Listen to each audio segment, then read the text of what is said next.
Hello, Tutu. Oh, wow. Where's my music?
Welcome, everybody.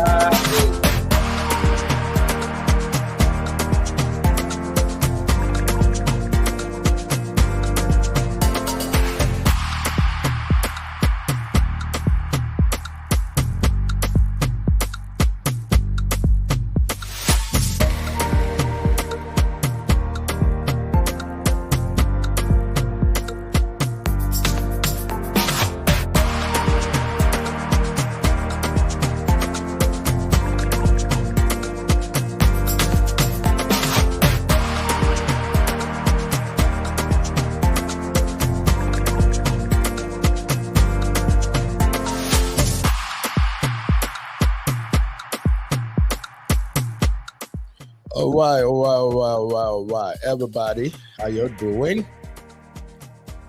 What's up, my people?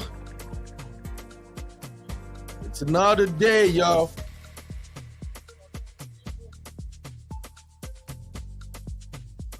You're welcome. Do me a favor, hit the like. Hit the like as you come in the studio. Do me that one favor. Don't be a stranger.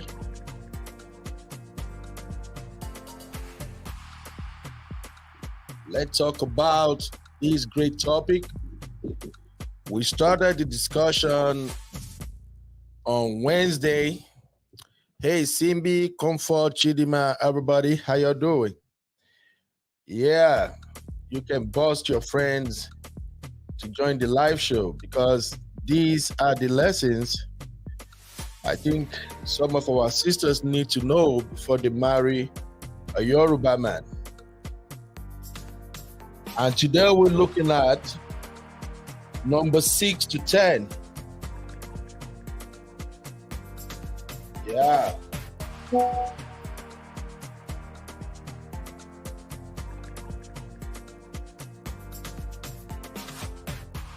This is the part 2 continuation of what we discussed on Wednesday. And today we're going to look at number 6 to 10. Hopefully you can learn from it.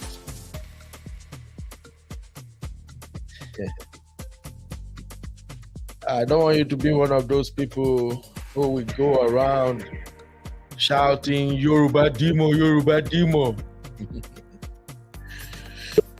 There are no Demo anywhere. I see you, Simbi. How you doing?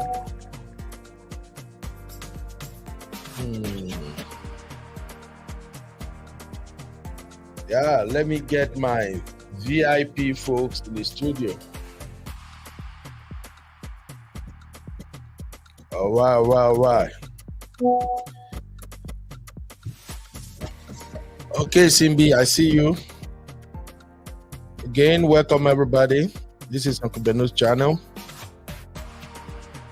We're going to talk about some of the things that you have to consider before you say I do to a Yoruba man. First off, how is my audio, guys? Is the audio okay?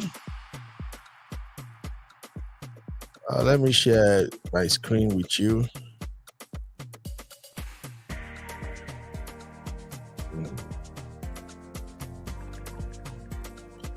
Simbi, I'm adding you right now, Mama. Let me see if I can add some bass to my voice. The Uncle Benu's voice. I think I'm supposed to have studio voice by now with some woofer. Okay.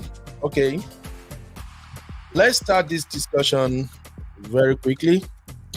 We're going to talk about 10 things you should know before marrying a Yoruba man. And hey, welcome in everybody. Sister Natu, our pretty Sister Natu. Juliet, EJ, Deshola, how are you guys doing today? So, this is a series we're going to be working on for a while, and hopefully it can help some of us reevaluate where we stand when it comes to interracial marriages, especially interracial marriage with Yoruba men. And after this, part 2, we will move on to 10 things you should know before marrying an Igbo man. That one go really be another big one, because Yoruba and Igbos, they are the one people accused of the most. I mean, Yoruba men and Igbo men. They are the one my sisters usually accuse the most of not treating ladies the right way. And yet, these are our sisters, they can't get their hands off us. They are always in our DM. They are always looking for us. And when they finally get us, they will go like, you people are demons. We are not demons. We are just trying to do God's work. So on Wednesday, I identified 5 qualities of a Yoruba man that you should pay attention to. And it was a very delightful conversation. We were privileged to have our Uncle Patrick in the studio. And Uncle Patrick helped us dissect it. You know, Uncle Patrick always bring it 100. And we are so lucky to have him. We also have Honey Babe in the studio. And shout out to Honey Babe. Honey Babe help us, shine light on some of the key things that was happening in our marriage. Hey, my mama, my sister D, what's up, mommy? How you doing? So we spoke about 5 things. I'm gonna summarize real quick so that everybody can be on the same page before we move on to number 6 to 10.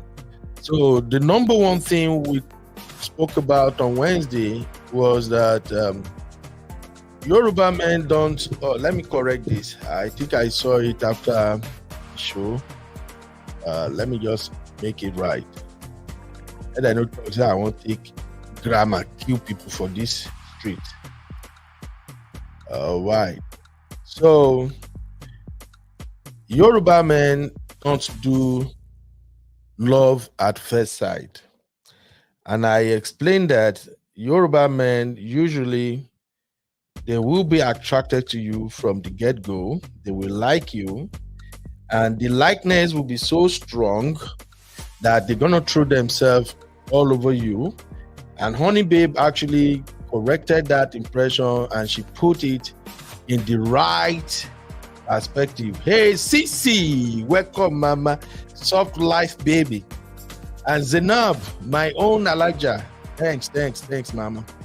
So Sisi said, what Yoruba men do when they fall in love with you the first time is they are going to love bomb you. And everybody agree that, yes, Yoruba men are good, very, very good at love bombing. So if you just come across a Yoruba guy who is into you and is coming at you very strong, he likes you. He's attracted to you, but do not misconstrue whatever he's doing to you for you at the moment. Don't take it like, oh, he loves me. I think he really loves me a lot. No. Yoruba men start to love you from 3 months to 6 months into the relationship, when they get to see you for who you are, how you do stuff, and all that.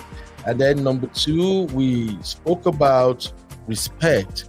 This is another attribute of a Yoruba man. Yoruba man thrive in an environment of respect. If you can't figure out how to respect him, auntie, you are going to lose him so fast that you'll be wondering what happened.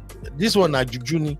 And this is where people tend to call Yoruba men demons when they show their true color.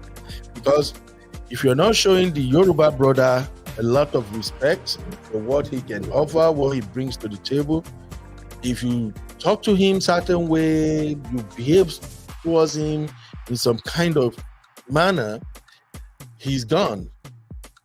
He'll be right there with you, but he will be running the street right behind you. And before you can say Jack Robinson, he's out of your life. Number 3, he will provide and protect for you, but don't take that for granted. So anybody, any woman who have had any dealings with Yoruba men, they can actually testify to this. Yoruba men are very, very good at providing and taking care of their women. So, but they can do this to a fault. Like literally here in the Western world, if you are married to a Yoruba man, he can pick up the entire bills. This is not just Yoruba man, Igbo men do the same, but because we are looking at Yoruba men, I'm just saying Yoruba men. Mostly, most Nigerian men have this attribute. The good one, not the Mugo Parks, okay? So a Yoruba man will take care of you, he will provide, he will protect, he will do so many things.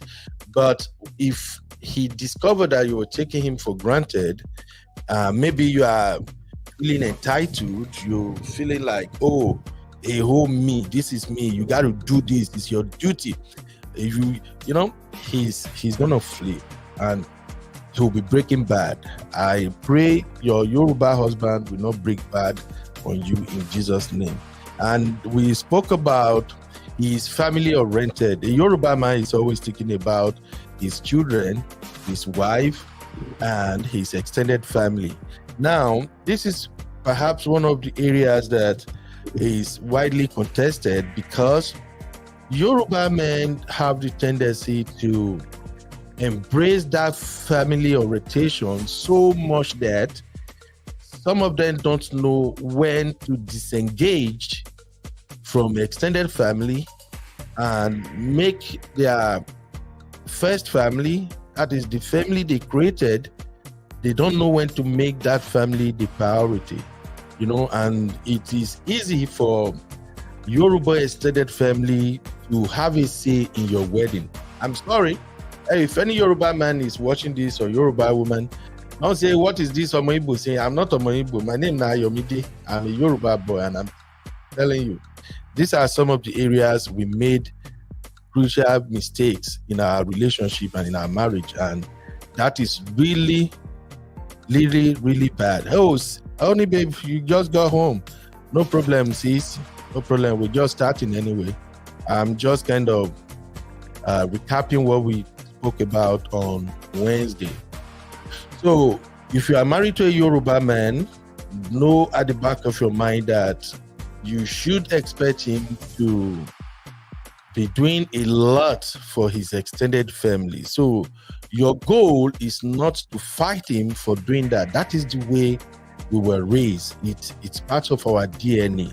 However, because of education and enlightenment, people are beginning to realize that the family you created is more important than your extended family under certain circumstances, and that the more you neglect the family you created in a bid to satisfy your extended family, the worst is gonna turn out, the worst situation will happen to your family.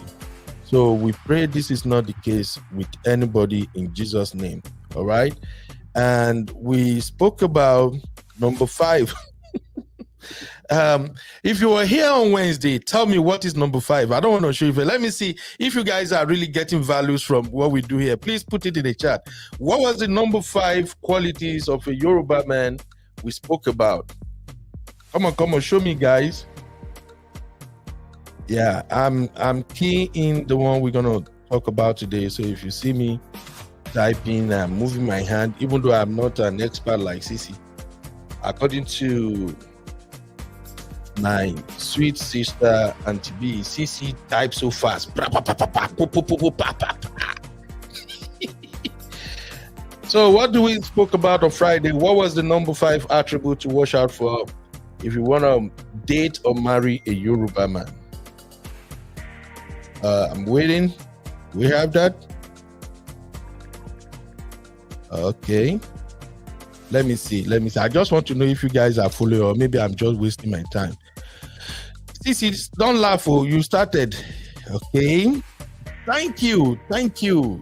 You see, Adejo is a very good student too. Adejo, they follow.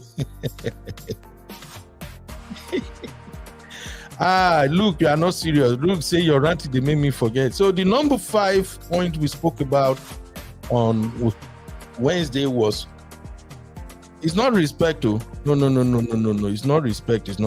What was the number 5? That was what we closed with, and I believe everybody should remember that.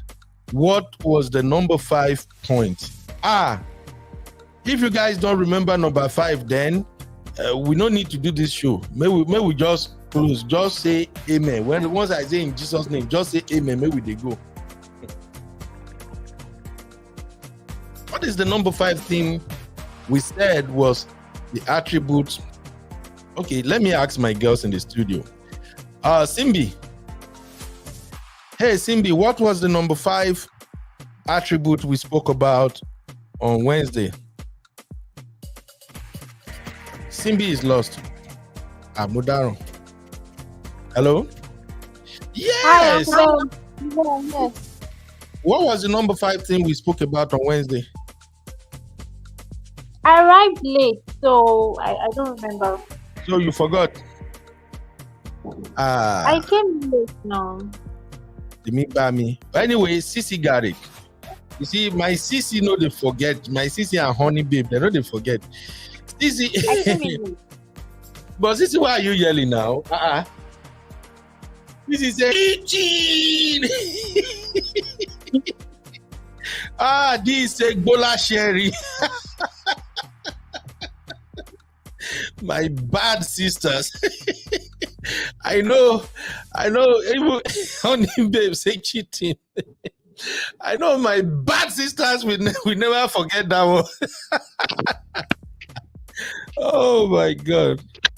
Yeah, Sisi, minus 10 point for Simbi. Simbi was here and Simbi didn't know we spoke about it. No, I missed. Uncle Ben, I came late now. Yeah, but we finished together. All right, don't worry. Let's go into this one. He said, good Samaritan sharing bola to the needy. Oh my God. See, sisters, make una never start today. Una don't start. We've not even gone into this show. You people are already beginning comedy in the comment.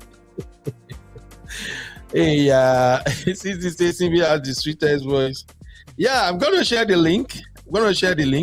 Let me just quickly run through what we are looking at today so that when you guys come and talk about this, we're all gonna be on the same page. So let's go.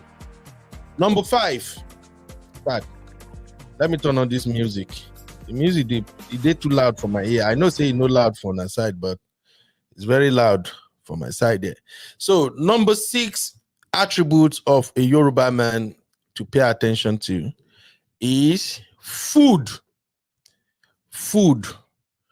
Yoruba men like food. Ah, hey. If you disagree with me, put it in the chat.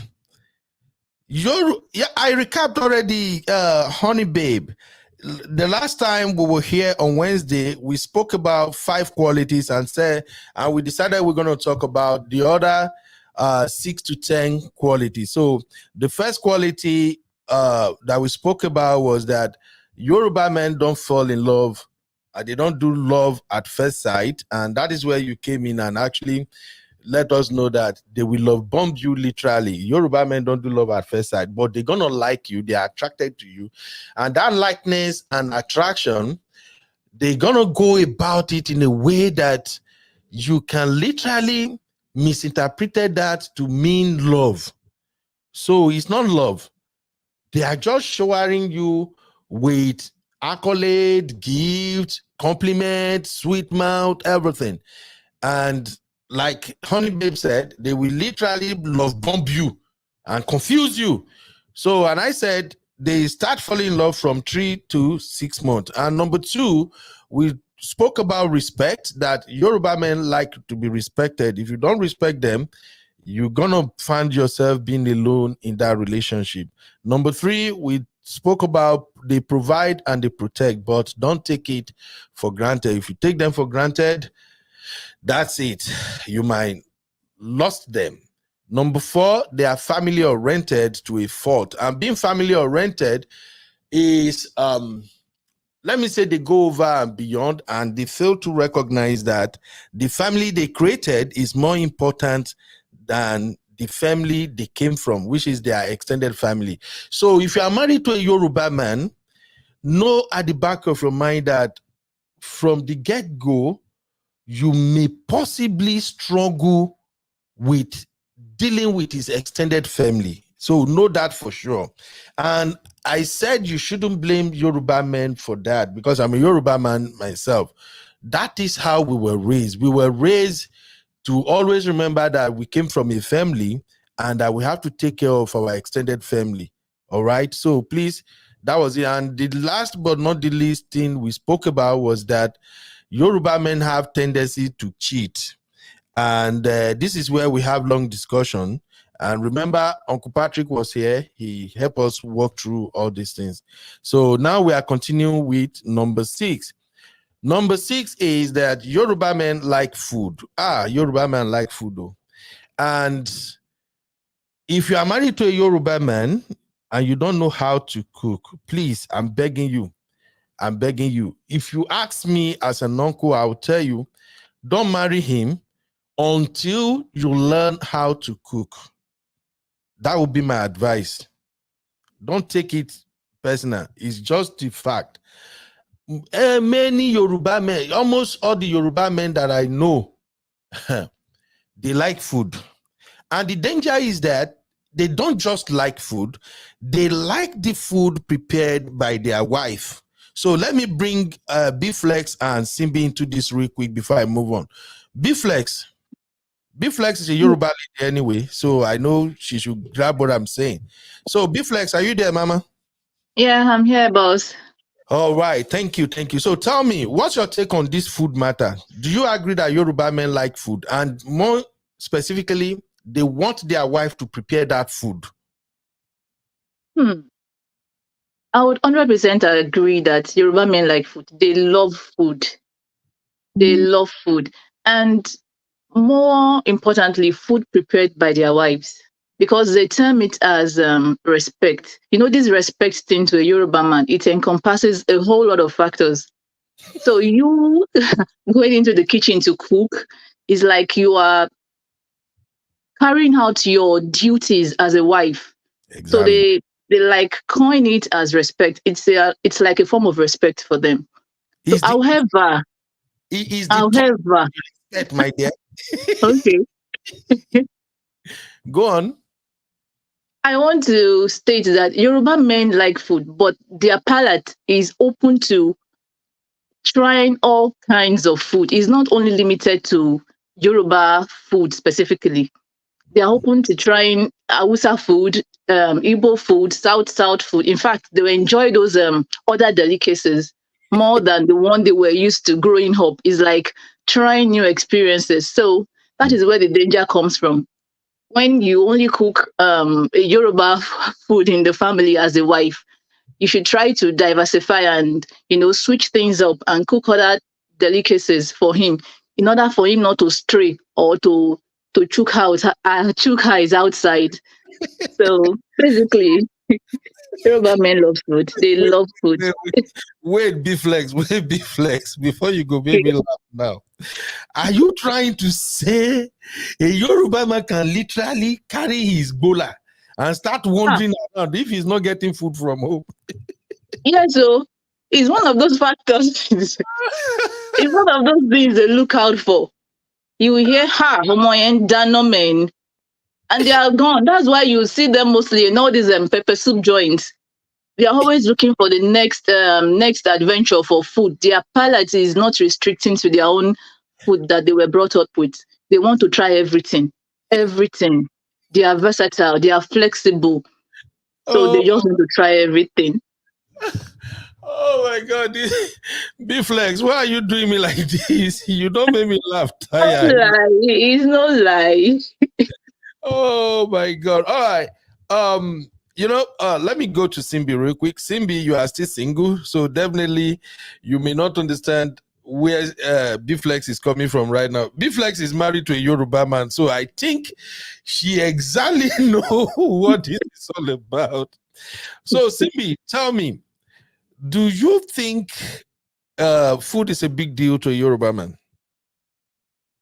I don't. Absolutely. Yes, yes. Okay. And do you agree that if you can't cook varieties for my for my Yoruba brotherhood, you are at risk of sharing your bola with some women out there who can really eh? As risk of sharing what? Me, I cannot share. Oh. YouTube You to the cannot share. rescue. But I can you cannot cook? share. Can you cook? Yeah, That's the point here. Can I you can. Yes, I can cook. And cook? anyone that does not know how to prepare, YouTube to the rescue. Share Gola for what? I don't understand. YouTube to And okay. yes, YouTube to the rescue. Let me quickly tell you something about that YouTube approach now. This is some of the things you young ladies are missing. And I'm glad that I have a married woman and a single lady who is about to be married very soon in the studio. You see, relying on YouTube to teach you how to cook African delicacy is not the way to go at times. So they can teach you to some extent. But do you know that True. True. in So this is Africa, beautiful nonsense. yeah, but do you know that sometimes when you actually watch your mom, or if you are not around your mom, if you make friends with a Yoruba person, for instance, a Yoruba lady that can cook very well, if you spend some time with them and watch them cook, they walk you through it. There is this chemistry that goes with how they combine the recipe and The what are ingredients. Yeah. the ingredients and everything. So you need it. YouTube cannot really work the magic, okay? So I believe we are on the same page as far as food is concerned, that food is part of a big deal to Yoruba man. Cooking is not just like, oh, I'm just cooking as far as Yoruba man is concerned. It's not a Just science. yes, just It's like an art. Yeah. Bflex pointed it out now. You actually being in that kitchen cooking is part of what a Yoruba man consider respect. Look, I'll be honest and vulnerable with you. I pray God will bless me as much as I want. If I am very rich, and God bless my wife so much that my wife is as rich as Auntie Folorunso Alakija, the richest woman in Africa. It doesn't matter. She will still enter that kitchen and cook my food as a Yoruba man. Now I get it. She might not be cooking every day or everywhere every week. But you see, once in a while, I still want to see her in the kitchen preparing my food. If she's not in the kitchen because she's rich, oh, she's a CEO, a director, she's managing everything. Wow. Wow. Yes, it's part of the respect. It's part Yeah, of that's why most men fall for their maids, like maybe their wife's maid or I Exactly. get it. That's why most men fall. Exactly. You see, I'm sorry. I'm going to use a statement there. Please forgive me, my sisters who are watching right now. You see, your cooking skill in a Yoruba man's mind, your cooking skill and your Peku's bedroom activity must correlate. If there is a disjunction between these two, if you are good in the bedroom and you are not good in the kitchen, it's a problem. If you are good in the kitchen and you are not good in the bedroom, wahala new. So please, my dear, if you know your boyfriend, your spouse is a Yoruba man, you have to match those two together. All right. So I'll take a couple of comments here real quick before we move to number 7. Queen Tefa said, Uncle Beno, you are not lying, oh. Own Jenny, they like food like mad. Make you make you come jam.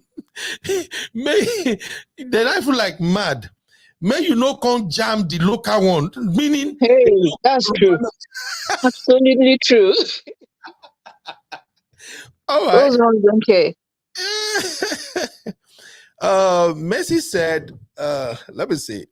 Messi said they don't just like food, but they like plenty meat and plenty enjoyment. Thank you. Benny. These are the people who understood the Yoruba man. Ijoma said, Yoruba men are foodie, both physical food and the other food. Ah, God. Come on, princess. And this said, you are right, Uncle Beno. Food is my dad's love language. Me too. Me too.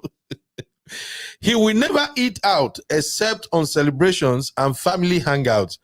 The food must be made by my mom or Exactly. look, you are Okay. 100% Exactly. right. I'm a young uncle, but as I am right now, that food must either be made by my wife or by my daughter, even though I don't like when my daughter cooks, because she always complains about my tummy. She wants me to lose weight. She will say she's cooking diet. But you get it, 100%. That food must come from either the wife or the daughter, or else. So for those who are in Western world and you are thinking in your head, oh, what is it about food? Why can't he just eat what I got? We can order out, you know. Come on. We're not in the ages. This is the new word. You can expect me to go to work and come back and cook your food, man. Come on. We can just call Uber Eat. Let me tell you, my sister, I am not going to lie to you. Yoruba man don't do your Uber Eat, your destiny. If that Yoruba man is not complaining and is doing your Uber Eat and all those other nonsense with you, he's definitely after something. Honestly. But if it's a man that is working his butt off, go out there to make sure that there is provision for the entire family, and you want to be in your feminized zone and say, oh, what does it mean? Why should I enter the kitchen? You know, the one women say nowadays, I respect them the way they say it, especially the people who are after equality and the feminists. They will say, oh, cooking is a life skill. Is that not how they say it, B-Flex? I think life, yeah. They will say cooking is a life Everybody skill. should know how to cook. Hey, as a man, why can't you go to the kitchen and cook yours? Auntie, I'm telling you now, it's gonna be tough, and I have to be honest with you as an uncle. I don't have to sugarcoat it to make it palatable to you. If you are in that zone, if you are thinking, oh, as a man, you why can't you go to the kitchen and cook? Fine. Some men can cook. It all depends on how you go about it. But if you make it a point that, oh, you have to cook, it's not a gender role. It's a survival. Don't marry a Yoruba man. I will be honest with you. Don't marry a Yoruba man. If you marry a Yoruba man and he agrees with you with that mentality that, oh, it's a life skill, as a man, you should cook. I'm telling you right He's up now. to something. Yeah. That He's brother definitely up to something. He will shock you. Take that from me. He's just pretending. Now, if it's a Yoruba guy that was born in the Western world, maybe London, UK, Canada, or something, they born him there, they raised him there, he grew up here. He probably don't know either. He will cooperate with you. But if it's a Yoruba man that is coming straight from Nigeria and he's not complaining, and he agree with you saying, why can't you cook? He will disappear on you one day. Okay? So, This is a Kiki Foodies has some bomb recipe. Really, for those who want to learn on YouTube. On the website, there is a YouTube now. You can find loads of cooking videos. Honey, babe, they can teach you on YouTube, but it can never be like when you are next to your friend or your sister who is actually teaching you how to cook. You see, there are in African food, I don't know how to describe it. When you want to mix all these recipes together, there is a way our women go about it, that the food will come out in a special way that you can't taste all these artificials from it. And what I mean by artificial is, okay, I'm not a good cook, but if you give me a plate of a food prepared by all these Western vendors and they claim it's African food, the moment I put 1 or 2 spoons in my mouth, I can dissect that, oh, there is too much Maggi here. Oh, the salt is standing out on the other side. I can almost taste almost everything that was used to prepare that food. But if that food is cooked in the African style, everything will come up as one. B-Flex, am I lying? No, it is not a lie. I used to say cooking is not a science. You can have all the steps listed out for you and follow them as it was listed, but you might never even get the same result. Right. So cooking is an art. You just need to be there. They need to like explain to you why this ingredient should go first, why this other one should go later. Everything has to mix together properly. I don't know how to really put it. It is an art, really. It's not a science. You can follow all the steps and still not get it. It's like someone learning how to make moi moi. Even a professional, sometimes they often flunk it. Yeah. They often flunk it. So it's an art, really. It's not a science. You can get all the recipes and it won't still come out nice. Yeah, it won't stick together. There is no way you can't get it right. Okay, this your daughter and you have the same dynamics with my dad and I. I have strict eating schedule because of his tummy too. He reported me to his friend. Hey, D, you are a wicked person. In fact, my daughter knows this one. Me and my daughter, anytime they are on break or holiday, I will literally beg my wife to help me prepare my food and keep it in the freezer because I just want to escape my daughter. She will cook all these things. Can you imagine? One time, my daughter gave me, what is this thing they sell in the high hop? Pancake. She gave me 2 slices of pancake with egg on the side. And then she made tea. And then she had the audacity to come and wake me and say, Daddy, I love you, Daddy. Daddy, your breakfast is ready. And I was so happy that, wow, my daughter is growing. When I get to the dining table, if you see my eye, I'm like, Bibi, are you trying me right now? He said, what? Are you trying me? What is this thing on the table? He said, well, Dad, I'm sorry. That's what you're eating this morning. You are eating this, Dad. If you're not eating this, nothing is going down in this house. And we were going back and forth, but she's my daughter. What can I do? So I pretend I eat it, that I'm okay. And then they say they want to go to the park. Before they go to the park and come back, I don't make gari, I don't eat soup before they come back. So let's move on to number 7. Number 7, tradition and culture. You see, this is what happened when you don't wear your glasses. So I still don't spell culture right because my glasses no day. Okay, let me quickly correct this and highlight it again. So number 7, a Yoruba man don't play with his tradition and culture. Forget anyhow you say it. If you are marrying or dating a Yoruba man from Western world, they born him in Western world, they raised him in Western world, he probably don't know anything about tradition and culture anyway. But you see those one that comes from Nigeria, a Yoruba man, his tradition and culture is always part of his life. Now, as a result of education and civilization, he may turn down some of those traditional and cultural requirements as far as being husband and wife is concerned. He might turn some of them very, very low. But don't take that as if, oh, my husband is westernized, we can do this, it doesn't matter. Now, lie. He's still gonna let you know, he will set some boundary, and if you cross it, auntie, you are overreaching. So Let's go with Simbi. Simbi, do you agree with the tradition and culture thing? Yes, yes. I agree. I agree. Simbi, I think your boyfriend is a Yoruba man, right? Yes, So tell me, everything we've said so far, how does he? Are you noticing this thing in your boyfriend? absolutely, yes. Especially that food part. So the food part is the one that is more challenging to you. No, I won't say challenging. I mean, he makes a lot of emphasis on I Of like food. food, oh babe. You cook this one today, you cook this one tomorrow, you cook this one. Wako se oúnjẹ, and he will not enter Yoruba. Sometimes you go so deep and you forget that this Igbo girl don't understand that deep one you're speaking. That's all I say. My dad does not joke with food, and it must be prepared by my mom. People need to just know, if you are married to a Yoruba man, there are some things you have to do specifically in the house. Yes, I mean It's, he doesn't eat out. So that's eh, that's another thing. He doesn't eat out.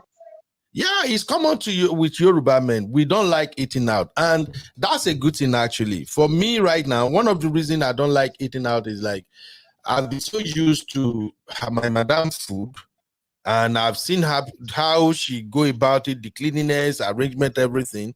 So when I'm outside and I want to eat, especially restaurant or all this ordered food or something, my brain can just get out of that thinking that, oh God, who know how they prepare this food now? Could they be doing some stupid thing? So I hate that feeling. So that's why I just prefer, like, you know what, let me just eat at home. So this culture and tradition, Simbi, is this something that is giving you some concern as your relationship is getting stronger and more in direction towards marriage? Is this something that is giving you concern, culture and tradition of a Yoruba man? Yes, it's a challenge because I have to learn, you know, some things like that a typical Yoruba man will expect from his wife or girlfriend. And All right. at first I thought maybe I know everything, but this show has just made me understand that I know absolutely nothing about a Yoruba man. Like my head is blank. So that's why I'm quiet and I'm trying to listen and understand. I'm open to learning because it be like say Oh, I don't know anything. thank God we are helping your ministry. Yes, so Sissy said, Ben, what did you want to eat for breakfast exactly? Buka stew. This is Sissy don't marry Yoruba. I swear. Sissy is rolling with Yoruba people too much. How did Sissy know about Buka? Okay. Sissy, in fact, let me just finish this. I'm sharing the Sissy. I just need Sissy to come and tell us how Sissy take know about Buka. To know what is Buka. Oh, Betty Sissy in date that's Yoruba. the one where they bleach the palm oil. You bleach it very Oh, well. Then you put very then you fry the iru. exactly, my sister. All Exactly. right. All right. So number 8, money and finances. Now, I think this is where me and my team we were having some back and forth pre-show. Yoruba man likes money. Yoruba man likes money. Yoruba man likes wealth. Yoruba man likes to be accomplished and they like to flaunt it. But Yoruba man also have contentment. Yeah. So, and I think this is where I'm going to yield the floor to you, B-Flex. What's your take about the Yoruba man mentality when it comes to money and finances?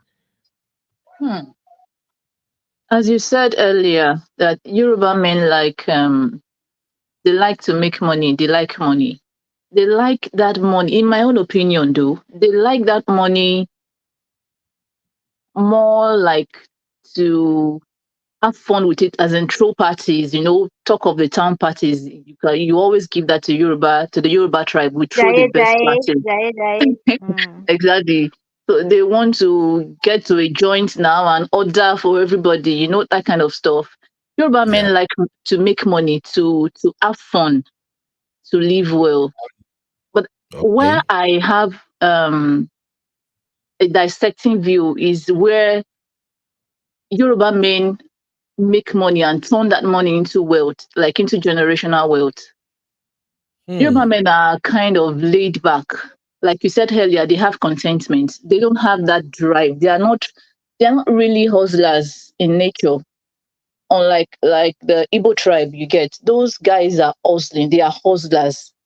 The Yoruba man doesn't see the need to hustle like the Igbo guy. He wants to make the money and spend it. He wants to make the money and throw parties and have fun and live his life to the fullest. Like my daddy would say, he wants to make that money and hit it.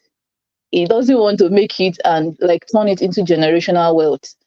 So Hmm. that's my take really about money and finances to a Yoruba man. So, like, should we say some of them really are not prudent with how they manage their finances? Hmm. To some extent, can I call it prudence? I'll call it like maybe like their priorities. Their priorities are like different from like the other average tribe. Their Oh, priorities are different. I won't call it prudence or not being prudent. It's more like their priorities, where their so, priorities lay. Yeah. so you want to say they are not as hungry as some other tribes when it comes to Yes. let's They make lack this that extra grow. push. Hmm. Hmm. So, as a And woman, and when you what? try to push them, they feel pressured. Ah, They'll be like, "Lele, exactly. Mm. My wife like money too much. She complain too much. She go for me, see me. That's when they start looking for peace outside. Peace wey no lost. Mm. Hmm. Hmm. So Oh, God. I I am short of words. don't be Ogami, don't be. I agree with you, ladies. You have a very Hmm. valid point, but I think uh hey MOP, what's up, Baba? Shout out to Man of Prestige. How you doing, my brother? We are having this based conversation here. So I think Yoruba men, they are driven, they want money, they want to make money, they are hustlers.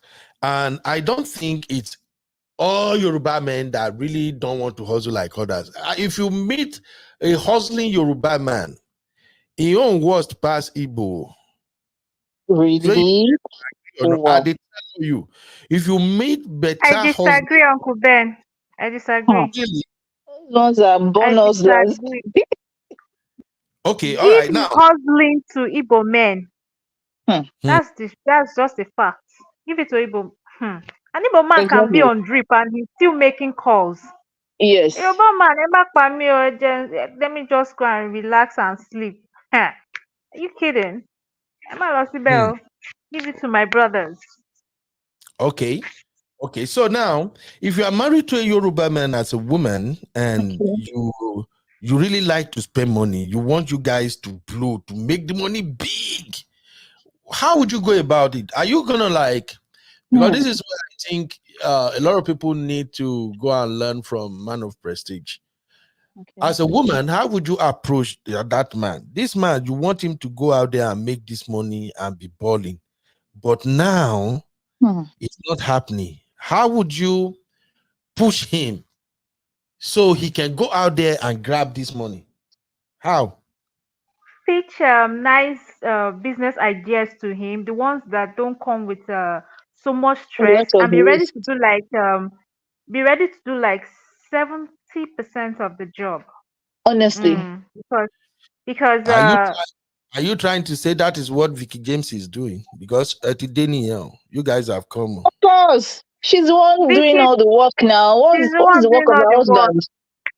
What's the husband's Right. job? What is he doing? What's Femi doing? Oh, What's wait. Let me, Femi doing? I almost forget. Sorry, CC, I almost forgot. I'm so sorry. I should have shared the link to our backstage. Sorry. All right. Man of Prestige is asking you, ladies, so ready to do 70% of what work? Like I said, when you pitch a business plan, you have to explain in details how it's going to work, the risk, the profits, the pros and cons, and then you have to make research. He will just be listening. He will just be like, baby mongo, Oh, masoro. Ah, this looks uh, very, very interesting. Baby masoro lo, it's interesting. Okay, okay. okay. Wow, so we can make 1 million in 1 month. Okay, okay, okay. So do you have any connections? That's what they do. So you are a Okay. motivational Um, speaker. You're also a researcher. You will do 70% of the work. That's it. really? So you guys are saying Vicky James is the one doing more of the work now? Well, let's She's not the go. one doing all the work, not even more, all the work. We go in All the there now. work, yes. You ladies will start defending Vicky James. You guys don't know what Femi is doing on that ground. You don't even know maybe Femi is the one that is actually boosting her business ever since she met him. But anyway, that's the Really? topic for Big another day. Maybe we benching. not Because derail. to get weight benching go enter brain, you go just be motivated. Emma Sorrow. Leave it. Welcome, honey Leave it. babe. Let me just do the last two so that we can have 30 minutes of discussion before I run out of here. Okay.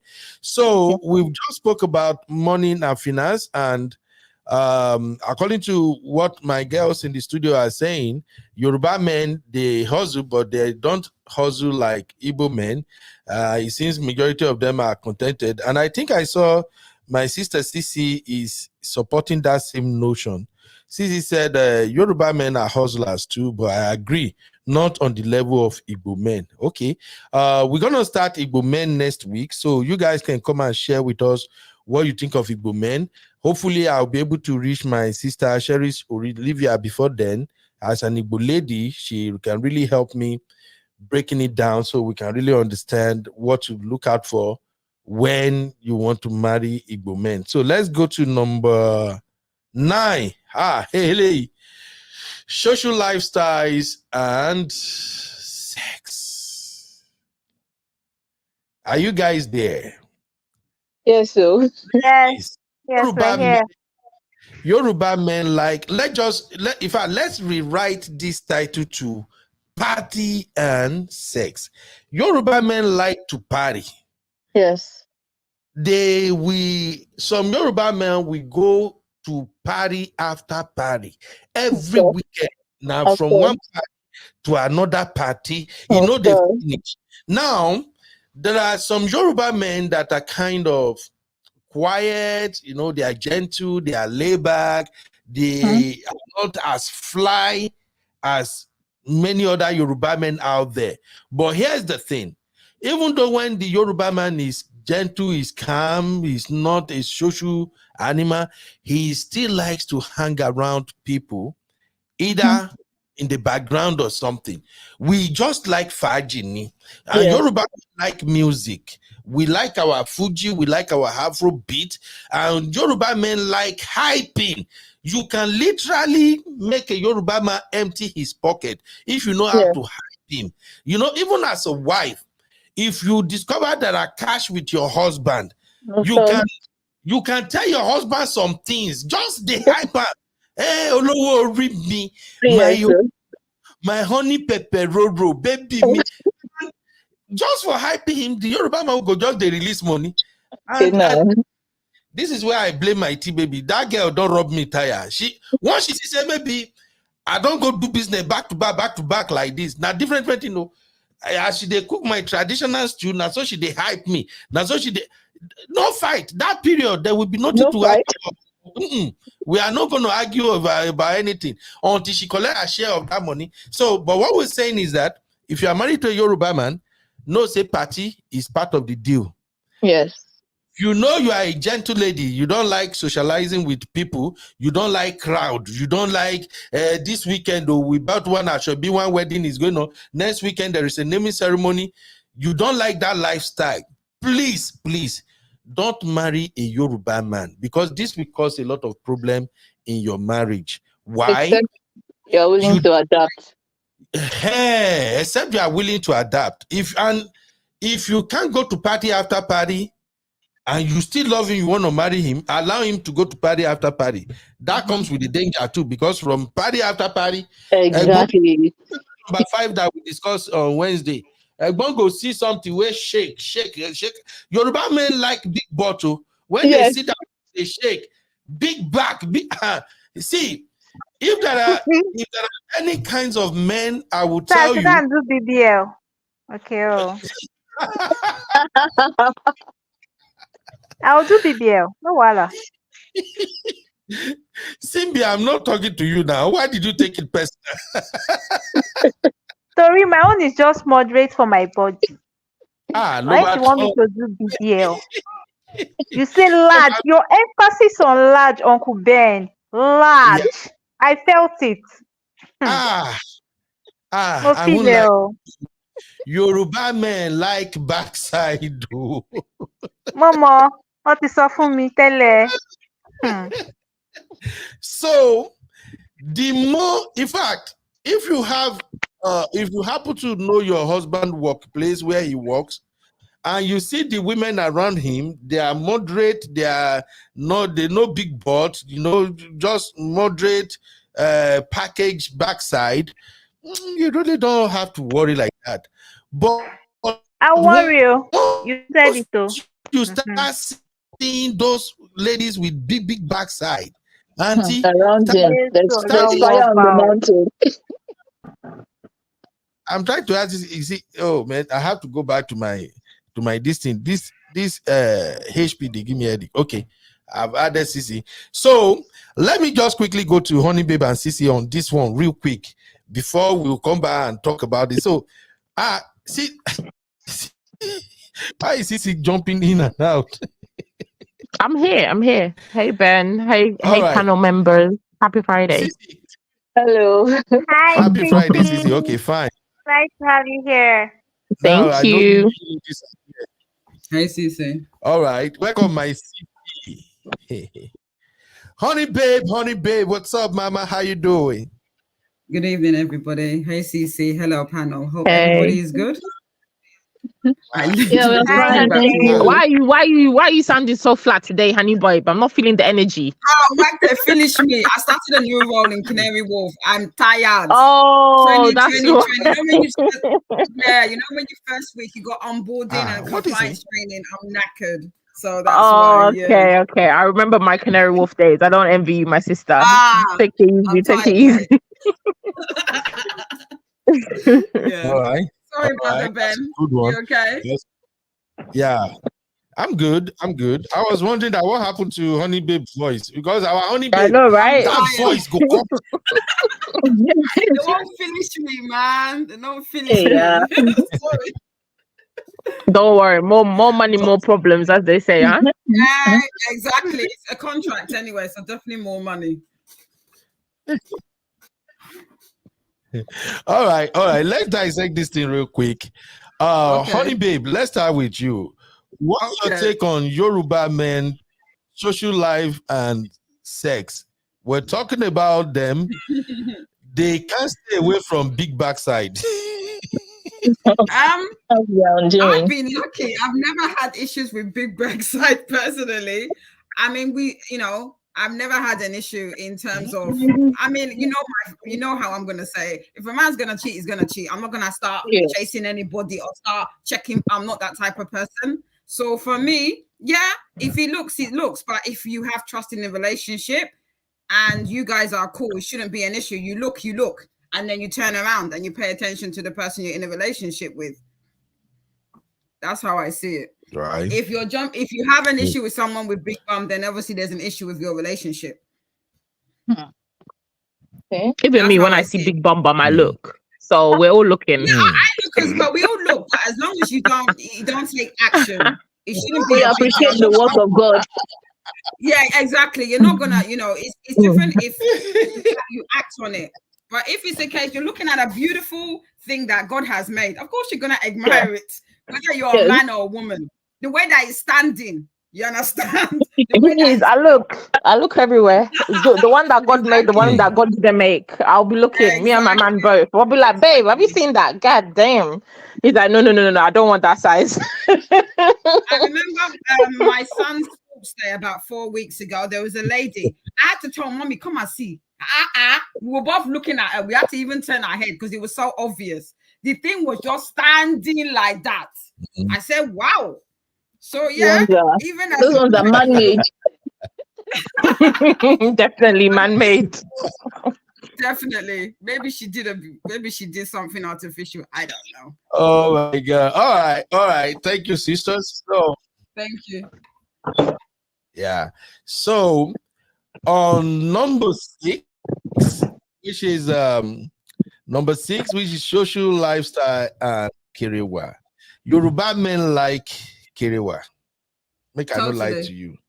Yoruba men totally. like Kiriwa, but I know they are my brothers. I'm not gonna throw them under the bus, but Yoruba men have Mhm, mhm. tendencies Okay, to get I know what. bored when they are with a woman and the Kiriwa is ongoing almost every time. Give that Mhm. Yoruba man 3 to 6 months, he will be tired of Position, that particular cookie. position. He will Is be that tired what you're saying? Position. No, I think position. a man that is not good in bed is the one that is always jumping from a woman to another. Because if you're Thank good, you, Sim. I was gonna say stay in that. one Thank place. Thank you. you. I was gonna say that. Yeah, because if you're good, there's so many positions you will MOP not be bored. You will not be bored. If you're doing just lying, of course you're gonna be bored. MOP say me too. I like you. See, honey babe, let me be honest with you guys. Okay. I don't know if this is gonna work for you or not, but let me just tell you one small truth Okay. here. Okay. Nigerian men Uh-huh. who are very, very good in bed. They got the stamina, the Okay. energy, and everything. Uh-huh. Those are the ones that have higher tendencies to run around. Exactly. I know it's gonna be hard for you guys to relate with this one, but I'm telling you, I I disagree. hear if what you're you're saying. I don't disagree, but I hear what you're saying. But I'm all about let's not generalize because, like I said, there could be some guys out there that are really good and they don't jump around. I'm all about not being biased and not generalizing. I do agree with you though. It's possible. I'm telling you, if your man is ever ready, Uh-huh. he's ever ready. Monday, Tuesday, Wednesday, you want it in the bathroom, in the bedroom, in the If he's driveway, hustling inside the very car. well, he will not have so much time on his hands to be having sex or jumping from one bed to another. I disagree, I beg. That's Oh, what did why you say? My you dear, barely see women cheat. So what hmm, did you can you repeat what you Yes, said? Simbi, you know, Uncle Ben, I'm here. oh, honey babe did not hear you.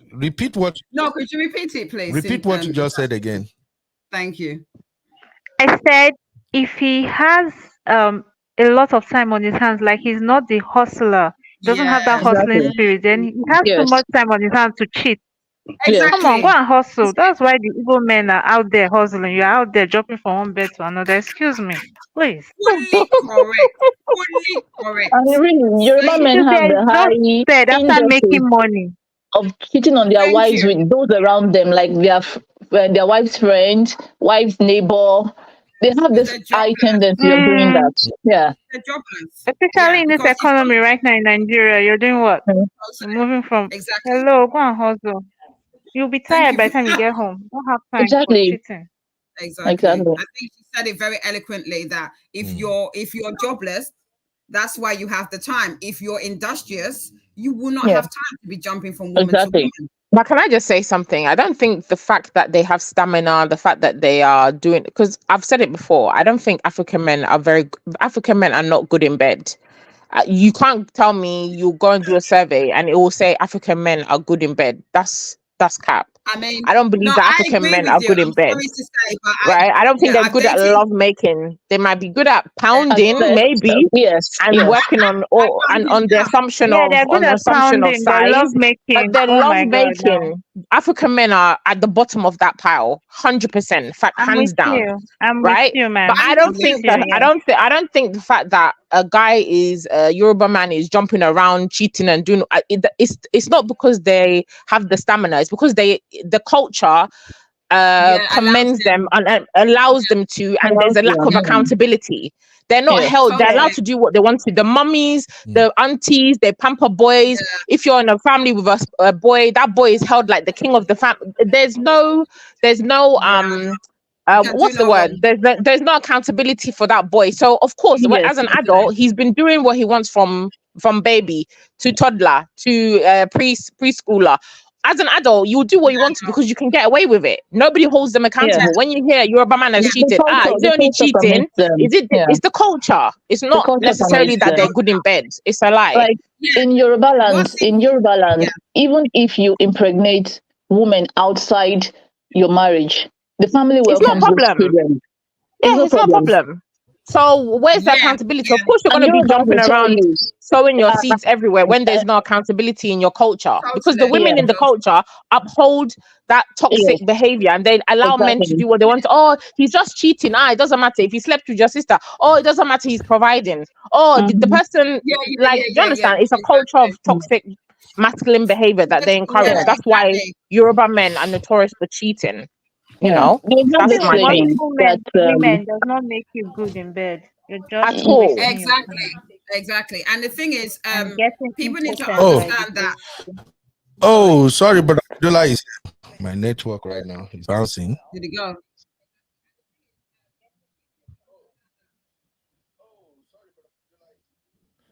Is Is that everybody his there? sound? I don't even know, man. I'm thinking, I could hear something like muffly. I wasn't sure if it yeah, was him. something like CC, you handle the show. Oh, okay, Over okay. to you. What's that? There's Is an it? echo. Yeah, I can hear it as well. Oh dear. Mm. Is it Ben?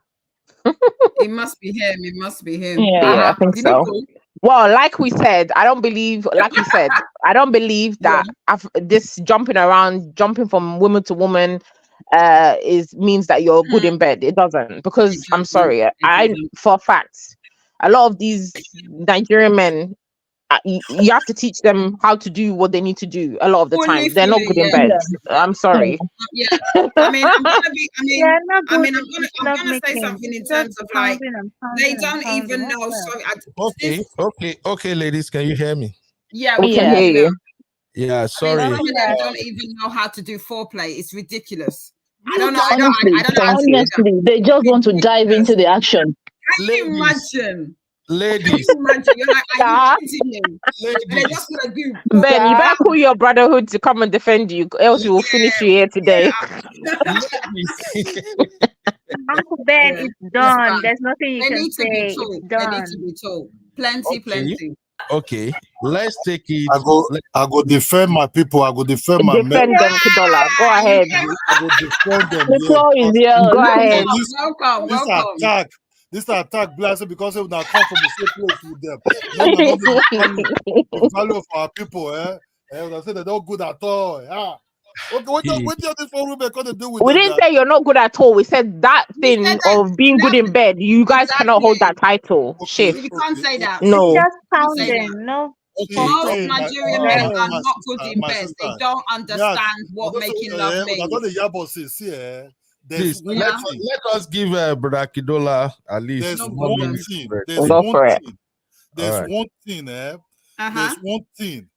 When I say if you ask foreigners, and they talk about Jamaicans, all those Caribbeans, and plus all of them plus Oyibo, they will tell you, say, African men, I talk general African man now, especially Nigeria, what they did, say their temperature alone, say that fire.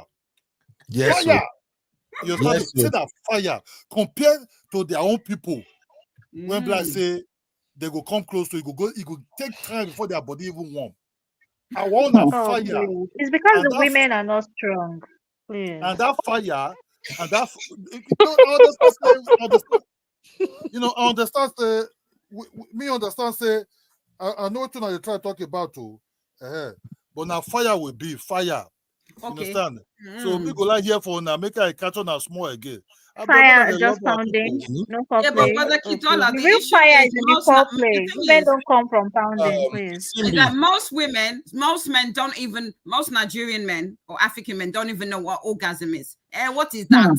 What do you mean? I don't understand what an orgasm. I'm telling you, many men don't even know what it means. I know. Once we bring this topic up and we talk about Kiriwa. Sorry, I don't think you're going to be monetized. I've said plenty. Oh God, but don't make me laugh. The moment we mention Kiriwa, African women are ready to go to battle. To say no, but is that not telling you something? I'm not even Nigerian. I'm East African, and I'm telling you that. Yes. So hello, I think I saw Misty in the comment as well. There's other people in the comments that say women are united on this. Do you know that it's only 90% of women do not orgasm from pounding? That is a scientific fact. We don't. It's probably even higher. So you can't tell me that all these men are fantastic in bed. Most of these men, their wife has never even orgasm once. Women just know how to pretend. They know how to fake it. They fake it. So you men are overestimating. You're overestimating your capacity. Yeah. But if they really told you the whole cold hard facts, that no, babe, it wasn't it. I'm sorry, you guys will be stunned. But my sister, so women don't block for a very long time. Oh, they don't block for years. So not be. Of course, because we're massaging your ego. We're massaging your ego. What when man go do? When go open that place again, that Whatever. go don't come a long time. Whatever. You know what I Women mean? pretend. We can be doing.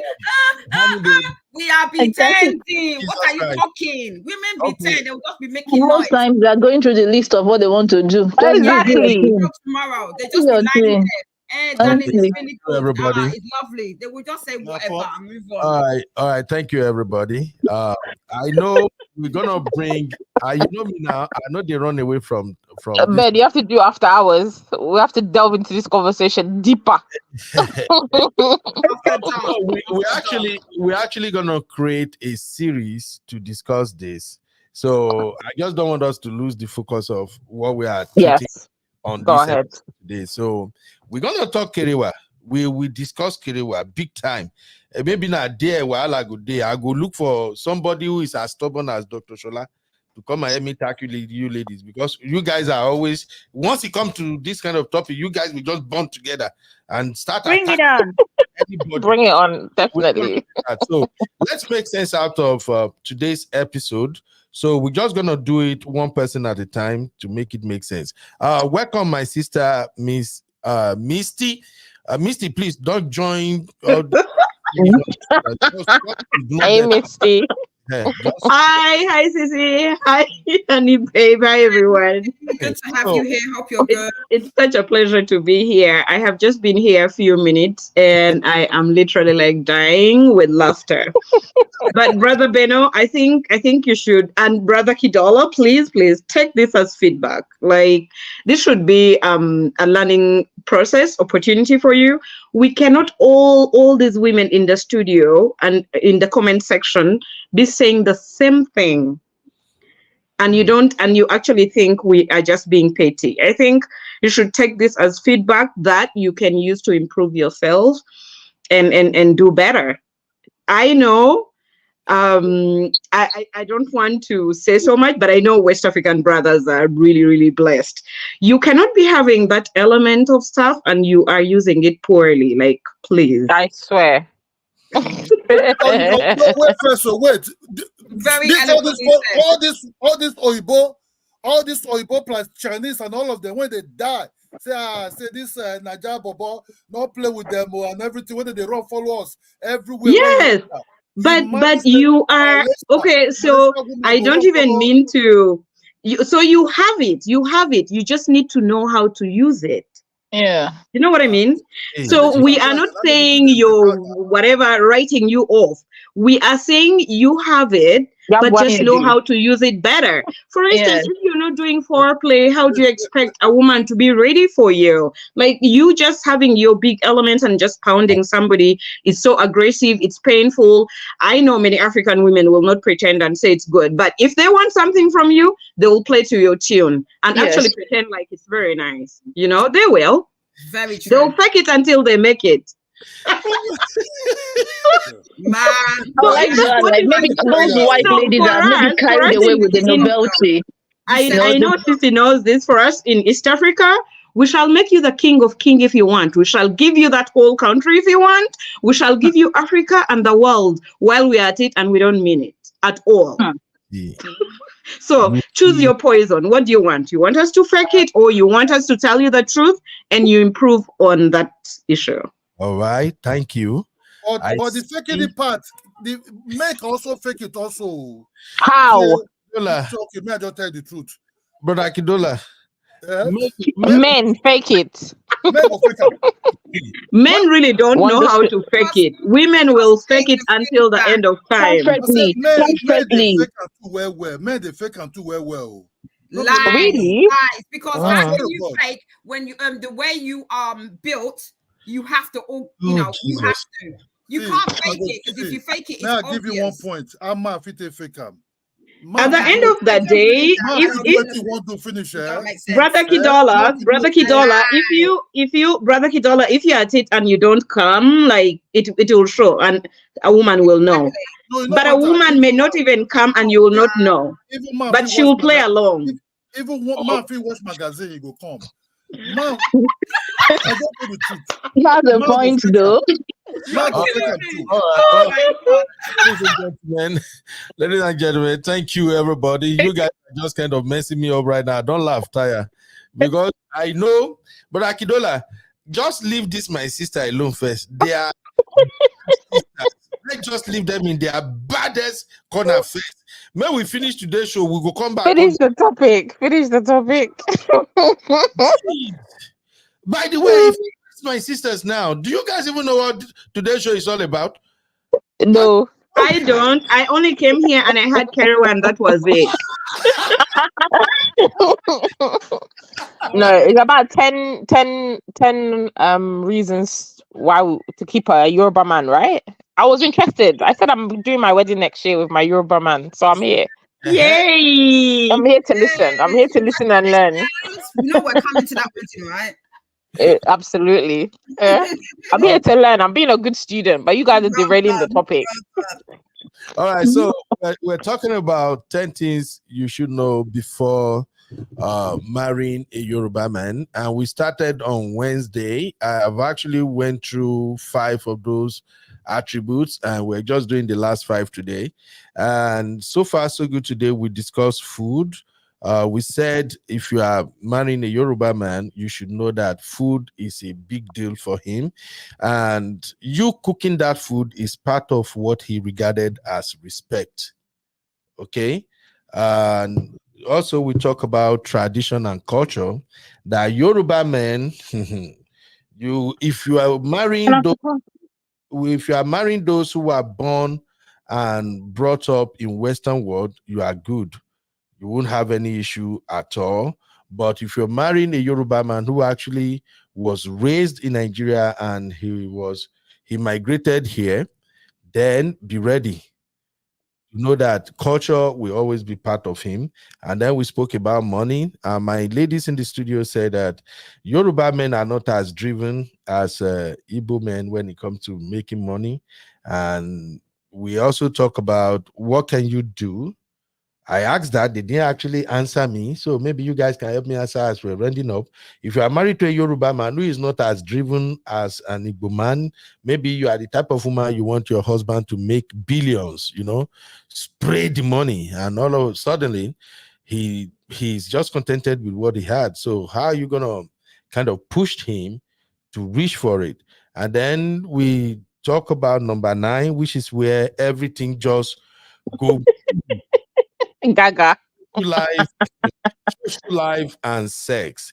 And we said that Yoruba men like to party. So if you are the type that you really don't like party, you are not outgoing, you want to marry a Yoruba man, this may actually bring a problem. And then we link into the fact that the Yoruba man will go out, he would like to attend naming ceremony, wedding, all kinds of party. Even if there is no party, he just want to go to the club, he want to be out there. He's a social animal. And in the process of going out, he might begin to see something big and rounded, something very, very sumptuous, very soft. And that is where we're saying that, okay, in the bit of seeing something sweet, something big, something gigantic with a very good BBL, he might want to sample, because in number 5 on Wednesday, we pointed out that Yoruba man has tendency. Yeah, has tendency to cheat. So he might have sex, and then that is where everybody just went bunga. When I mentioned sex, no, actually, when I said, okay, you ladies should know that a man, an African man who has the prowess, he has the stamina, the bola is ever ready, Monday, Tuesday, Wednesday, anywhere, inside car, in the garage, wherever you want it, he's ready to go. I said those are the kinds of men you have to be very, very careful with. He has higher tendency to sample anywhere in sea. And that is where, I don't know where he came from. All my sisters were just talking. Sissy was the criminal here. Sissy said, no, they are just pounding. They are pounding. They don't do the. Sissy, don't take this thing to pounding. We are not talking about pounding. We are just looking at the attitude. It's like Sissy is already angry. Like, Nigerian men, African men, they don't know how to do this. They don't know how to do this. But she's right, though. Ben, She's I didn't right. say that. I actually said that the fact that they're going around sleeping with lots of different women doesn't mean they're good in bed. That's what I said. Right, 100%. I said that it's the lack of accountability in the culture that encourages that bad behavior is why Nigerian men are notorious, labeled as cheaters, because there's no accountability. It's okay to cheat. It's okay to leave your wife. It's okay to sleep with your housewife. Nobody pulls them up on it. The aunties, the mummies, they just support them and say, he's been a man. He's been a man. Let him continue. It's not because they're good in bed. It's because there's no accountability for that behavior in the culture. Okay. It's acceptable. It's condoned. So this is what I'm gonna do. Next week, we're gonna look at 10 things to consider when marrying Igbo man. So, and then I will make because this is actually one of the points too. So I will push it towards the end so that we can now have full-blown conversation on this. They don't know how to, because I disagree whenever I hear people say African men don't know how to. What do you mean African men don't know how to? The fact that we don't like licking plate anyhow. No, it's more than that, Brother Ben. It's more than that. Forget about licking the plate. You don't even know how to get. Most of them don't even know how to get a woman to orgasm. Ben, the people who are how does the logic work? If the receivers are the ones giving you the feedback, but you're the one saying that you're the good. beneficiaries are not happy. Yeah, because they don't like the feedback. Come on, man. It doesn't. You can't judge it from your standpoint. You're not the receiver. But we'll discuss Actually, it. brother Ben, you have no locus to speak. You have no where are you submitting from? Like, you are not a woman, so like, what up? Okay. Wow. Unless you're telling us something else that are you telling us how many Nigerian men have you slept with, so that you know that they're good in bed?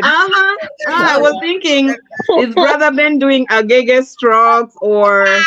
Because how would you know? You wouldn't know. May God forgive you guys. Because how would you know? You can't stand and tell us what their experience is. You're not in the shoe of the receivers. You wouldn't know. Yeah. Yeah. Don't worry. The day we're gonna have the conversation, I will open it up. Everybody will just flow with it. Please do. The last thing we're gonna talk about as part of the attributes of the Yoruba men, and this one is where I think a lot of shalaye has to be done. Yoruba men like to lead. So they are leaders and they also want to be in charge. So in other words, they like to control. Now, let me break it down a little bit so that you guys will get where I'm coming from. Yoruba men were raised to lead, to be the head of the family, to take care of their wife, children, and everything. And of course, they are supposed to be responsible for if things go wrong in the marriage. And that is why sometimes Yoruba men like to control where the marriage is heading or where the relationship is heading. And you can tell, even just dating them alone, not even married this time, you're just dating, you can tell that this guy want to know the direction this relationship is going. He want to be in charge, he want to be in control. Now, don't get me wrong, I don't mean control in the negative sense that he's gonna be dominating, he want to tell you what to do, how to do, no. But But there's a thin line. The line is almost blurred. So if somebody is not careful, they can, find exactly. themselves being abusive. So Yeah. that is why I like to add that if you are marrying a Yoruba man or you are dating a Yoruba man, the one thing you want to figure out so fast is he leading from the front or is leading from behind? What do you Let mean me by leading from yeah behind? let me explain it. You see, if a Yoruba man is leading from the front, he wanna make decisions about almost everything. He wanna like be in full control, and that is why a lot of, if you go to Dr. Shola's page, a lot of boost is going on there. Now, if a Yoruba man is leading from behind, that means that even though he wants to be in control, but he's allowing you to call the shot, make some decisions, decide one or two things. Then he will look at everything and see, okay, if this thing align with his agenda, boom, then you are ready to go. And that is why when you see a lot of Yoruba marriages that thrives, the husband is usually leading from behind. Oh, you see, my guy is here. Say, MOPC from behind. I love that position. Honestly speaking. So if you are marrying a Yoruba man or you're dating them, you need to figure this thing out as fast as you can. Those ones that lead from behind, they are the one who will support you through thick and thin. They are the one who are ready to have productive conversations with you. They are the one who will give you something that looks as if the woman is in charge. Are you describing yourself, Uncle Beno? No, not me. Not like I'm just telling you I'm generally. joking. It's okay. Yeah, I'm You just can describe yourself too. I'm just saying generally what it looks like, because a lot of people won't get it. It can be easy for you to see a Yoruba couple where the wife seems like she's the one calling the shots. I'm actually just goofing around with you if you didn't get it. No, I got it. So, no, I'm actually kind of like that too, but it takes me a while. I used to lead from the front before I learned to lead from behind. So, but the point I'm making here is that if you are dating or marrying a Yoruba man, just recognize this fact that he wants to be a leader and he wants to be in control. Now, how you get him to lead from behind or if he's going to be at the front is now up to you as a woman. So that's the last point that I want to make here. Now, what are your takes on this? Who want to go first? Based on the experience. I see MOP. I don't have experience, so I don't Okay. think I have much to say. Sissy and Honey Babe, Yeah. maybe, And and the others. Sissy and Honey Babe, when you are addressing this, please, I want you to educate Simbi. Simbi is going to get married to a Yoruba man. And Oh, amen. Simbi is an Igbo guy. So some of this thing is coming to her like, what, Uncle Ben?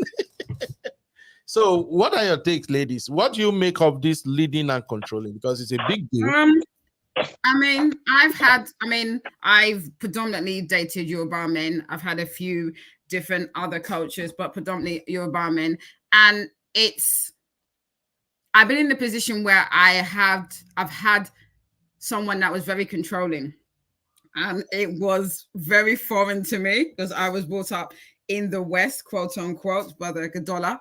And I found it very weird. And I decided that it wasn't for me and I got out of the relationship. But now with experience and age and being with having married my husband who was a Yoruba man and my partner who is a Yoruba man, I think it's just in case of they like to be in control. But I think you have to decide what you can take and what you can't take. As for me, I think I am the type of person that I am very strong-willed, but I had to kind of lean back and realize that, you know what, you don't always have to talk, you don't always have to show action. Just be passive and just watch. Like, for instance, there was an occasion where back in the day I would have said, babe, I need money, I need to buy money, I need to get stuff for my son, because obviously he starts school in September. He knows he has to transfer money to me because this weekend, as you know, is the last weekend before everyone's back in school. I didn't say a word. He put money in my account this morning. The days of me shouting, screaming doesn't work anymore. And he is in control of the whole finances in terms of what he gives me in terms of for my son. And I just let him do what he needs to do. I feel that sometimes you have to let guys do what they have to do. But at the same time, once you give him that space, most of the time they don't even want to control you. They want to see how not submissive, because I'm not married to him. They want to see how much you can take in terms of, are you willing to compromise in terms of letting him lead you? Some women will automatically not want to be led, and there's issues, there's problem.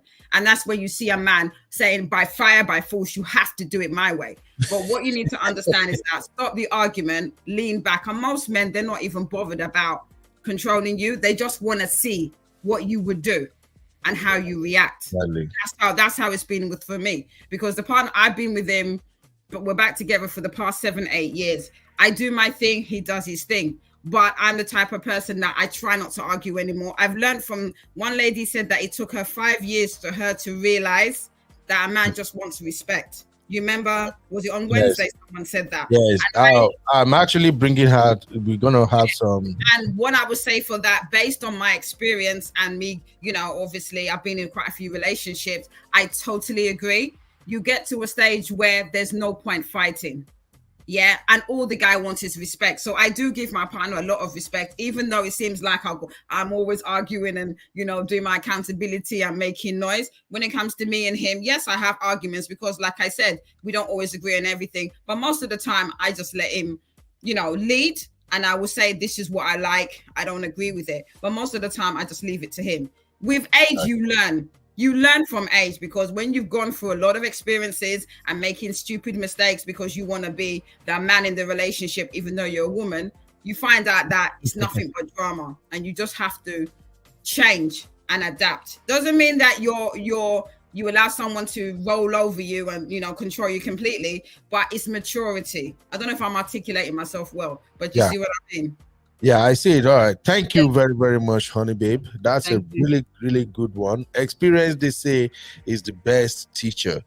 Sisi, what's your take on this leading and controlling by Yoruba men? I think for me, obviously I've mostly dated Yoruba guys, but I always find that I wouldn't say controlling. I'd say that definitely they like to be the leader. They like to be in control, and I like that. I like to be submissive. I like to play my position, and I like a man to be a man. You know, I like stereotypical gender roles. I don't want to be the leader in the relationship. I can definitely put in my suggestion, but if I'm with you and you want to be the alpha male, please take the lead. I'm happy. You know, that I don't have a problem with. I feel like the type of person that I am, the personality that I have, I'm not somebody that you can control. I think that depends on the woman that you're with, if she's able to be controlled. But I think leading is totally different, you know. Yeah. And I find that Yoruba men, they're good at doing that, and I think they show up as their best self when they're in that position, as opposed to being in the background. Exactly. God bless you. So that's the point we're trying to make, and that is why I wanted to make this particular point the last one, because sometimes the issue of leadership and control in marriages is a big deal, especially in this modern date relationship. Definitely. And now people are wiser. They are woke. Is that not how you guys describe it now? Is it woke? Ladies, they're woke, yeah. They are woke. You know? Woke? Yeah. I was speaking to a sister, I think, was it like Saturday? And the sister was talking to me about our relationship, and I told her that, look, you got to turn some things down. Nowadays, there are too many coaches, too many experts on social media. Everybody coming out to tell you how to manage your relationship. But it all boils down to who you are dealing with. And I don't think there is no one solution fit all. It's who you are dealing with at this point in time that really matters, you know? So if you are dealing with a Yoruba man, it's very, very important that you put all these points we have highlighted into consideration. Things are very common in Nigeria. It's not limited to just Yoruba man. Hey, man of prestige in the building. Hey, All right. Baba. How you doing? I'm okay, Baba. Okay, So- you're not hearing feedback, right? You're good. Hey, Yeah, man of I'm prestige, how you doing? Hello, my people. MLP, hey. Since man of prestige is here, I think I need to exit because he's going to submit properly to Always the running from to the me. Miss, no, how you doing? He's always running from me. No, no, I'm not. You don't know what I did. think you're an authority and you'll do justice to this as well. So No, enjoy. no, but Misty, you still have to tell us. What do you want me to tell you? Generally, what's your take on leading and controlling from a man generally? But that's such a general thing, though. I would not be specifically speaking about a Yoruba man because I have no idea, how they are. But it's nice to have a man who takes charge, like, somebody who is not going to just sit around and wait for you to come up with ideas and do things. I like a man who takes charge of things and involves his spouse. Somebody who is going to be constructive in the way of running the family, come up with ideas of probably family vacation and suggestions, and then seek your opinion. What do you think? This is what I'm thinking, or I want us to do this. What do you think? So I like a man who will involve me, despite the fact that he's the one who is going to come up with ideas. And sometimes I just want a man who is going to do things regardless, without even, asking me. And it's a good thing. So I guess if you know your partner, your spouse, you will know the kind of things they like. You may not even have to consult them sometimes, and you'll just go ahead and do it. So it's about you knowing what your spouse likes and their dislikes. That's my take. Thank you so much, my sister. And that's exactly why we're doing this show, because I believe the more we get to know men based on where they're coming from in terms of culture, beliefs, and all that, it's better, and it gives us at least an idea of how to relate with them, rather than just throwing blanket all over everybody. Like here in the Western world, especially in the US, it's common to hear women say, Nigerian did this, Nigerian did that. Oh, I dated the Nigerian guy, he did it. And then for those of us who are from Nigeria, we often look at it like, who exactly did you date? Who did you marry? Did you marry an Igbo man or you marry a Yoruba man? Because But you see, for the rest of Africa, it may be difficult for us to differentiate between Igbo, Yoruba, whatever. We just see them. These are Nigerians. So it's even very unfortunate when we see Yoruba or Hausa or Igbo fighting themselves, because to the rest of us Africans, we're just like you Nigerians. So you pretty much may as well represent your country properly and be in the good books. The other thing is, Nigeria, you have a very big population. And so you are a people who like to travel and explore what is out there in the world. I went on vacation one time in Jamaica, like a very, like, a really, really remote place. And I found a Jamaican had a store there, and I found a Nigerian had a store, and he was selling jewelry. I was in shock. Like, he was the only Black person, like, from Africa. Welcome to Nigeria. Of course, there were other, Black people who are Jamaicans, but he was like the only African with a store, So you are a people who travel a lot. And there are many of you who have done many things in the world. You are in the medical field, technology, you do amazing. But then also there are a good number who are doing all that scamming shit. And you know what? It doesn't reflect so well, upon the country. So people who have had bad experiences will just keep saying, oh, Nigerians are horrible, horrible people. I have been around Nigerians, but really professionals, only professionals. I had never for a very long time even known about the scamming thing until maybe in the last maybe 10 years. But for a while, I had just been around Nigerians who are professionals and I didn't know anything about scamming, So you have to take into consideration that you have a big number and you are well-traveled people, more than many Africans. You are Africans who have come out of Africa in big numbers. So that is bound to happen. You just take it in stride and move. Shake it off when somebody is saying, oh, Nigerians are this and that. You just shake it off and move. Yeah. Thank you. Thank you very, very much, my sister. You see, that is why when we come together like this, we learn. We get to understand how to do things properly and how to extract the lesson. So I'm really proud of you, my sister. Thanks for coming. And that conversation, we're going to have it hopefully next week. Because this men don't do this, men don't do that. I reserve it. It's just that the way the energy was going on earlier, if we don't shut it down, you guys are ready to just eat any man that come here and say, we did try. So, but Sisi and Misty, next week, we're going to bring that conversation up. Thank you, my sister, for at least. Thank you. I just want Brother Kidola to, hold on tight. We love you. We don't hate you. Now you have man of prestige to help you out, so it's good. So everybody, it's been nice. I have to run. Thank you. Take care. Happy weekend. Thank you, Misty. Bye. I have to run as well, actually. So Cece, I'll leave it to you. Represent, yeah. All right. Bye.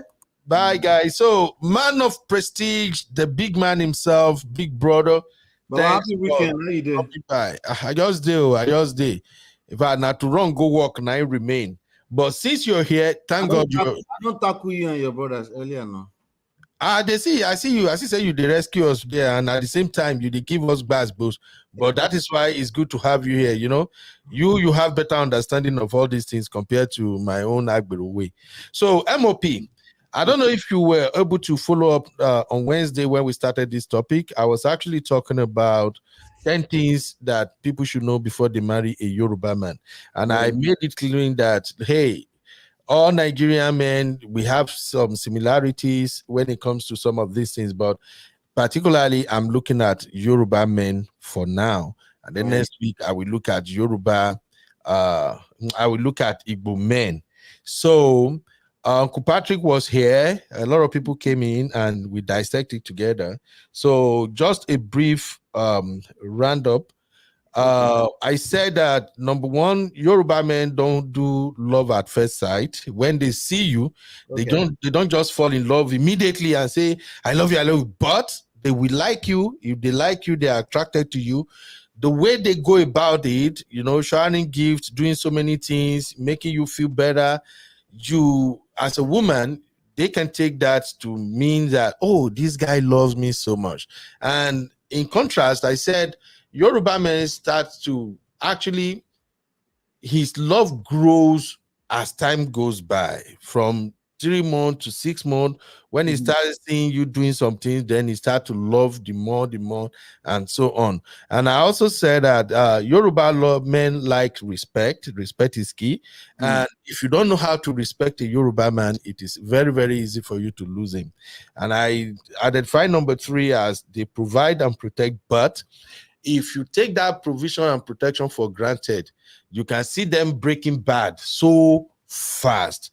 I spoke about number 4, which is Yoruba men are family oriented, and the only problem with that being family oriented is that many Yoruba men don't know when to apply brakes when it comes to how they insert their extended family into the family they created. So if you are marrying a Yoruba man, you should know that you're going to deal with that problem for some time before the earlier the man figure it out that the family he created is more important than the extended family, then you guys will have peace. But before we get to that level, anybody who is marrying a Yoruba man, you're going to have to deal with that for a while. He will always talk about his brother, sister, auntie, uncle. It's almost as if their problem were his problem.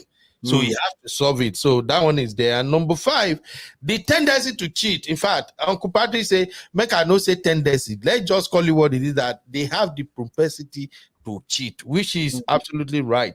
So today we spoke about, that's where we ended on Wednesday. So today we continue with food. Yoruba men like food. And the point here is that if you don't know how to cook, you're going to have problem with Yoruba men. You know, we spoke about that one. If you don't know how to cook, you will have problem with Yoruba men, because Yoruba men like food. And Yoruba men link your ability to cook to respect. Yoruba men see your cooking in the kitchen, preparing everything, they see it as part of you showing them respect. So for those ladies who might be playing the game of, cooking is a life skill, everybody's supposed to cook. If I can't cook, you could go to the kitchen and cook. And I'm just saying that, look, you marry a Yoruba man, you want to bring that approach, you're going to lose him one way or the other. Because he will start seeing you as being disrespectful, because he expects you to cook. So now, not all Yoruba men, there are some that actually understand that cooking, doing some house chores and all that is actually not a big deal. But it's better for you to know ahead of time that if the Yoruba man you found is the type that attach a lot of importance to you doing home cooking, you better work on that. And then number 7, we talk about tradition, that Yoruba men, there's a lot into tradition and culture. So you got to respect their tradition and culture. However, as time goes on, some of them might start turning it down as a result of socialization, exposure, and of course civilization. They may start to turn it down, but that does not mean that those Yoruba men who were raised and brought up in Africa, especially in Nigeria, that they don't still carry their culture along with it. Then we talk about money and finance, and then that is where my ladies were like, hey, no, Yoruba men, they don't really hustle like the Igbo men. So they make money, they get comfortable at a certain point, and they just chill. And then I asked the question, if you are a woman that you desire, maybe you saw the potential of your man, and you know that this guy can actually offer a lot than he's doing right now, how do you push him? Although my sister, they never addressed that, because they just went straight to number 9, which is social lifestyle and sex. And at the sex, make us they do bad. No thanks to Sissy. Sissy is the bad girl. And they started with the sex thing, and the sex thing almost took over the whole thing. But the point here is that Yoruba men, they like party and they like sex. And if you are married to a Yoruba man and you're not a social animal, you should recognize that this guy is not going to stay home and be quiet. Not everybody. There are some Yoruba men that they don't go out. They are cool, chilling in their houses. But majority of Yoruba men, we like party. We like to go to naming ceremony, birthday, any faji, every weekend. It's more like our lifestyle. And at the same time, Yoruba men like sex. And now, if you are married to a Yoruba man and you don't like to go out and he's going out, Yoruba man like big butts. A majority, some don't really like big butt, but majority of Yoruba men, they like big yash. Big yash, they more like bam, bam, bam. And when they are seeing this big yash, if you don't take time, that bola will begin to wander around. And that is. And then the conversation, these guys are not just, they didn't just do me well today. They just won't come finish me. They twist the conversation again that, are they really doing good? They don't even do good in sex. And I'm like, okay, here's the thing. If you have a Yoruba man that is very energetic, he's strong, he has powers, the gbola, everything, they walk sharp. There are higher tendencies that he might cheat on you. Because you see all the time that they do Monday, Tuesday, Friday, anywhere around the house, any corner, bone. This guy can still run the street on you, don't. And then that is where Misty and Honey Babe, Sissy, everybody, even my 2 girls, all of them just go crazy on me. They were like, no, Yoruba men don't do it. In Nigerian men don't do this. They don't have the energy. Sissy even said they don't know how to do that. They just pound. And that is when you came in. I saw you when you are telling them that pounded yam is part of the equation. So finally, we ended it with leadership and control. My take is that Yoruba men like to lead, and they like to be in control. Now, this control thing, you already heard me explain it earlier. This control thing is not in the negative sense, but Yoruba men like to be in charge. However, we have two sets of Yoruba men. There are those who want to lead and control. They want to do it from the front, and there are those who want to do it from behind. Those who want to do it from the front, they are dominating. They want to tell you everything, how you do everything, how you run everything. But those who want to lead from behind, those are the ones that will actually allow their women to make some critical decision and contribute and do other things. And many of them will give their women the impression that the woman is in charge, while of course they are the one who are in control, you know. So that is where we are. If you can just help me put some professional touch to it to make it make sense, you know, say me now street approach me I sabi, and that's why I always appreciate you for at least coming around and help us make sense of it. So that's it. Thank you, MOP. Over to you, Baba. Baba. Go back to that first list. Okay. Yeah. No love at first sight. So I was listening to the first part, right? I think I was in and out of the live session, but I think I pretty much got what I grasped is that you were sharing your experience for the most part, right? That's what I grasped from a lot of things you were sharing, and that's valid, right? In terms of how you've observed, Yoruba men over the years. Okay, so now for me, I've also observed Yoruba men over the years. Starting with me, I'm a Yoruba man as well.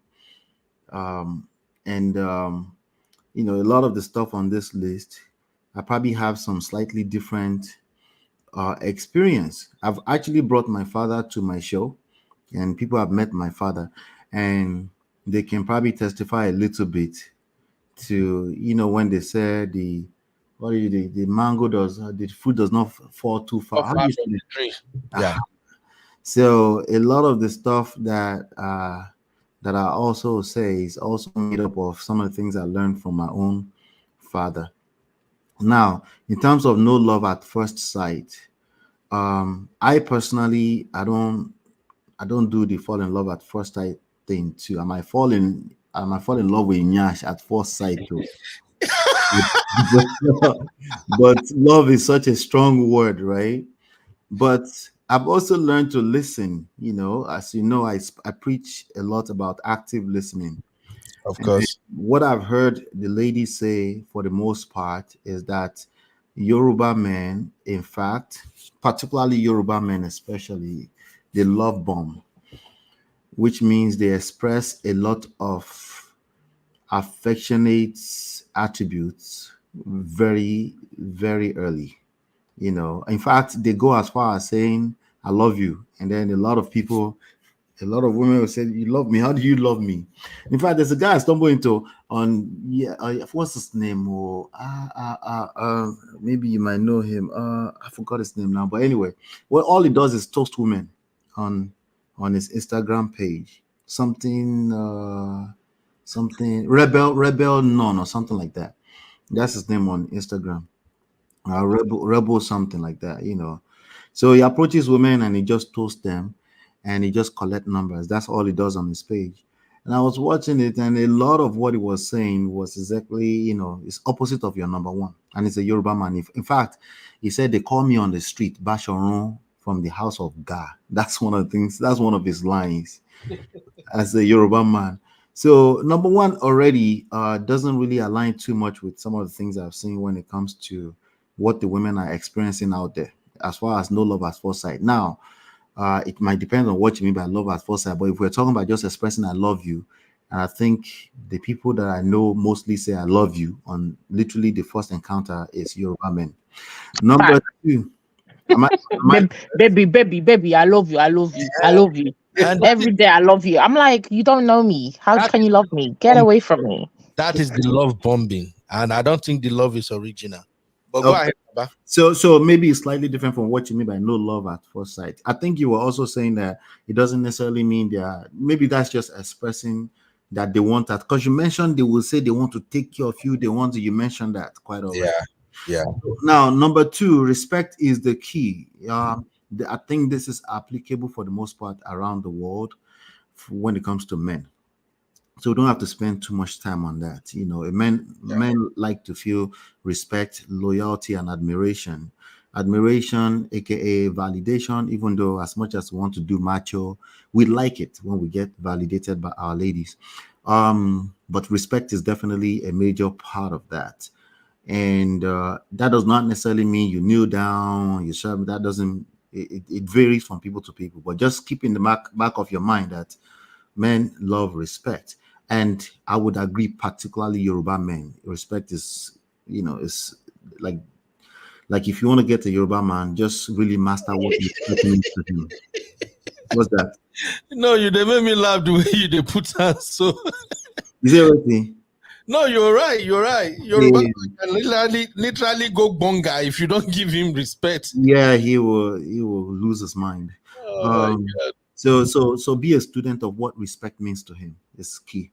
Number 3, provide and protect. But now your big old butt was the idea that if you try to, I think you were saying, if you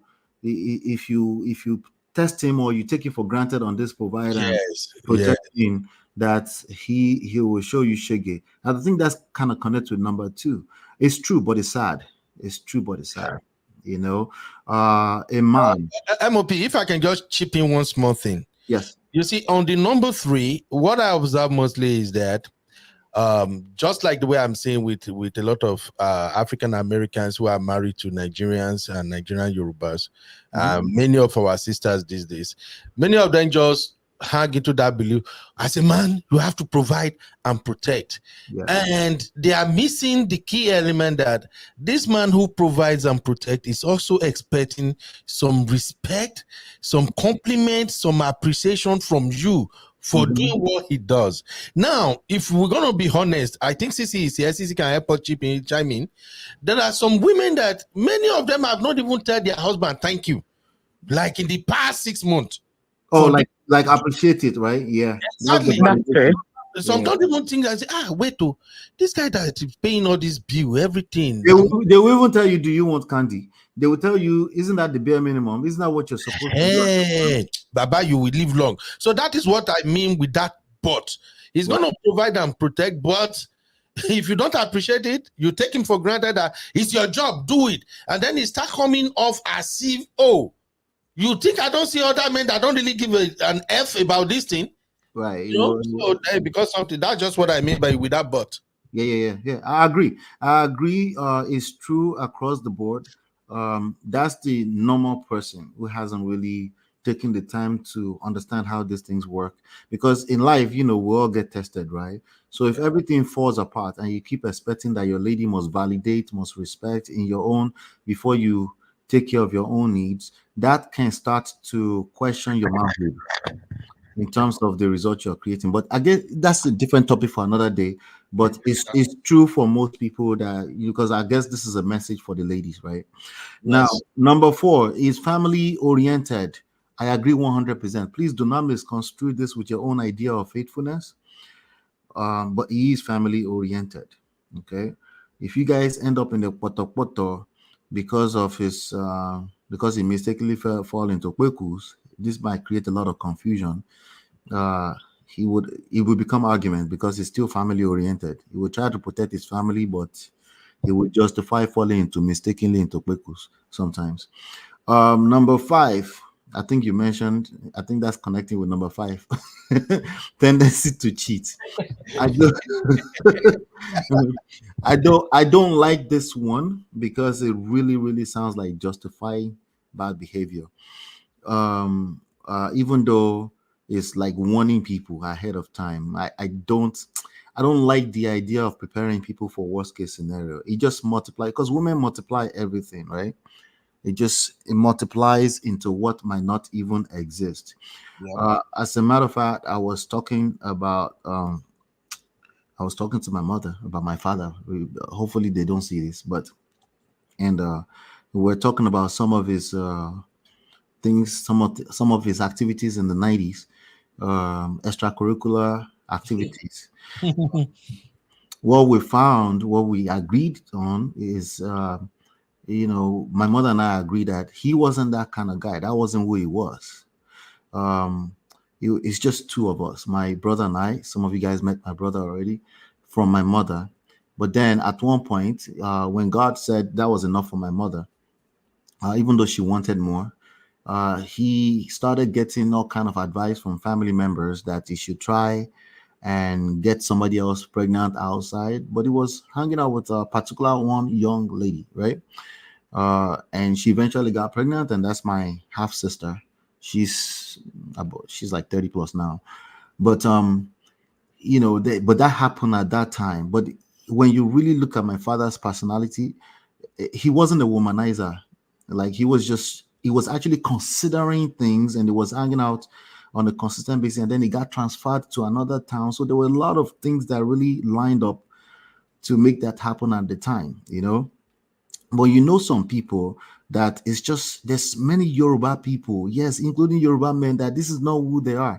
And like I said on my show before, most men, not only are they not capable of pulling this womanizing thing off because of lack of resources, most of them are, we're talking about the top 3% desired men when we say this. Yep. Most women only want the same group of men, the same people that they are sharing between themselves.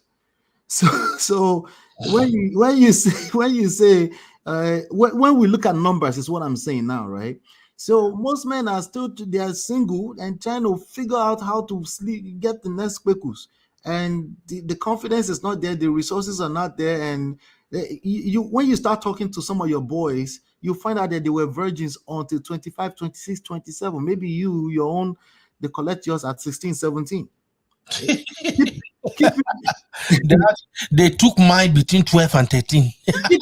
That's what I'm saying. Keep in mind that I said they collect yours, so and some auntie somewhere collected it, and we normalize it. What's Nash here? So just talk to a few of your boys, and you will find out that this thing that we've normalized in our brain, that the men are just walking around, it's not.